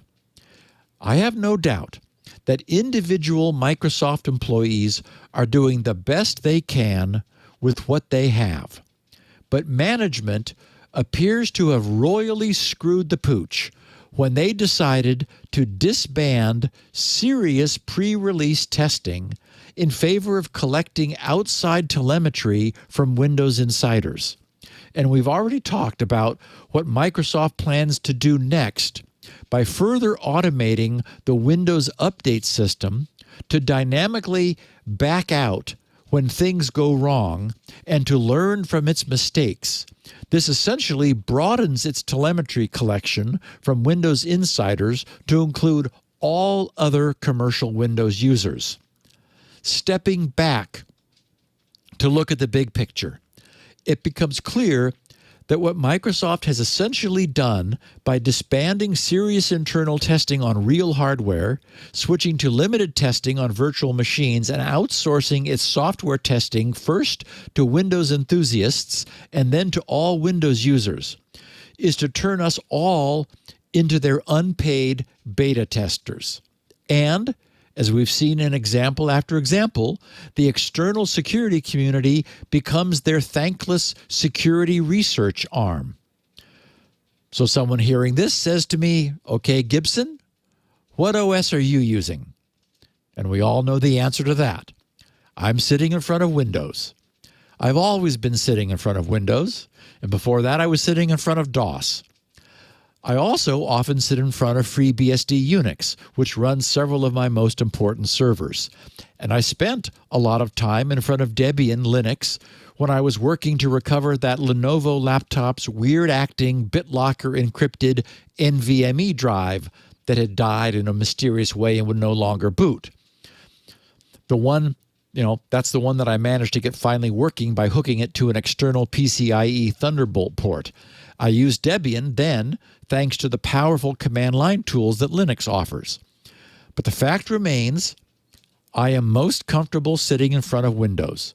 The tools I prefer using are hosted only there. And the tools I'll be using for SpinRite 7 when I move away from DOS are only hosted on Windows. My failure to preemptively show Microsoft the folly of shipping a consumer OS with userland access to raw sockets taught me that Microsoft had become a blind behemoth. So I have no illusions that we can change Microsoft, but understanding the path and the trajectory that Microsoft's policies have put it on remains valuable. And so I think we can predict the future. Terrible. It's not good. Yeah. Which is why I hear do not Paul use and Mary. Windows. I know you need to, but I hear Paul and Mary Jo, on Wednesdays just saying, we don't understand what's going on. I mean, they don't. They're as inside as you can be, and they're just like, yeah, we don't know what happened. Yeah. I have a Windows machine sitting in front of me. This is the only one I have, just because I guess I have to help people figure out what to do. Yes, you do. It's no fun. It's a love-hate relationship. Most operating systems are kind of the same and do the same thing. There certainly has been a sort of an aggregation around they're very similar. The right way to do things. Yeah. Yep. And I think anybody uses Windows, if they picked up, I wouldn't say Debian, but maybe Ubuntu, which is based on Debian, or Pop! OS, or Manjaro Linux, which is what I use, would feel pretty much right at home almost right away using GNOME or KDE. It still baffles me. But nobody ever got fired for buying a Microsoft Windows machine. That's exactly right. Microsoft has become the IBM of yesteryear. Yeah. Thank you, my friend. As always, you'll find Steve Gibson at grc.com. That's the Gibson Research Corporation. That's, of course, the home of SpinRite, the world's best hard drive or mass storage maintenance and recovery utility. You'll also find a lot of other good things there, including this show. He has a couple of unique versions, a 16 kilobit audio version, which sounds a little scratchy, but is smaller than that bottle. And, and wow, that's a lot of water. And he also has transcripts, which are great for reading along. And I guess you said the transcripts are not as popular as the show notes, but I think for searching, they may not be downloading them, but for searching, they're very, very valuable. No comparison. Yeah. Super valuable. Show notes are the kind of thing you almost would want to subscribe to, like it's a newsletter every week with the contents and the images and the links from the show, which I think is fantastic. That's also at grc.com. We have video, oddly enough, of the show if you want to see Steve's giant bottle. That's at twit.tv/SN. There's also, of course, a YouTube channel dedicated to it. We also have audio versions at twit.tv/SN. Or you can subscribe in your favorite podcast player and get it automatically. If you don't like commercials, there are commercial-free versions of this show, either from Apple's iTunes for $2.99 a month, or you can, for $7 a month, get all the shows ad-free. That's the Club TWiT price. All shows ad-free. The Club TWiT Discord, which is a lot of fun. I just found out two of our Club TWiT members hung out.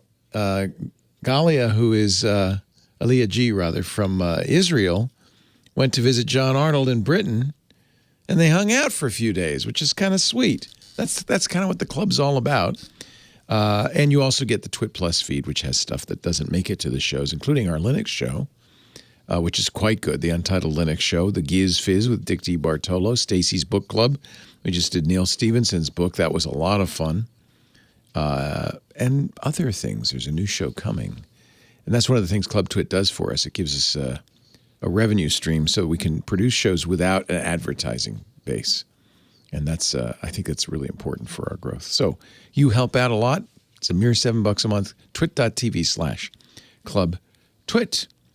You can watch us record this show Tuesdays at about 1:30 to 2 p.m. Pacific. That's 4:30 Eastern, 20:30 UTC. The stream is at live.twit.tv. The chat room is going. It's hot and heavy. irc.twit.tv. That's open to all. And of course, the Discord is also chatting away.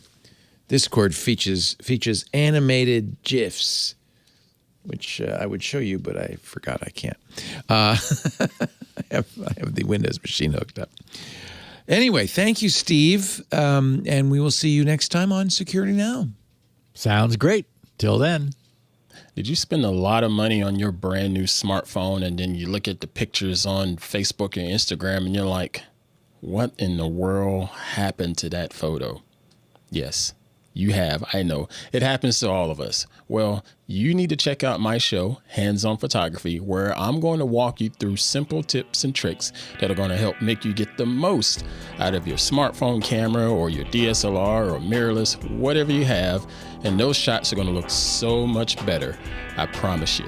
So make sure you're tuning in to twit.tv/hop for Hands On Photography to find out more. Security Now.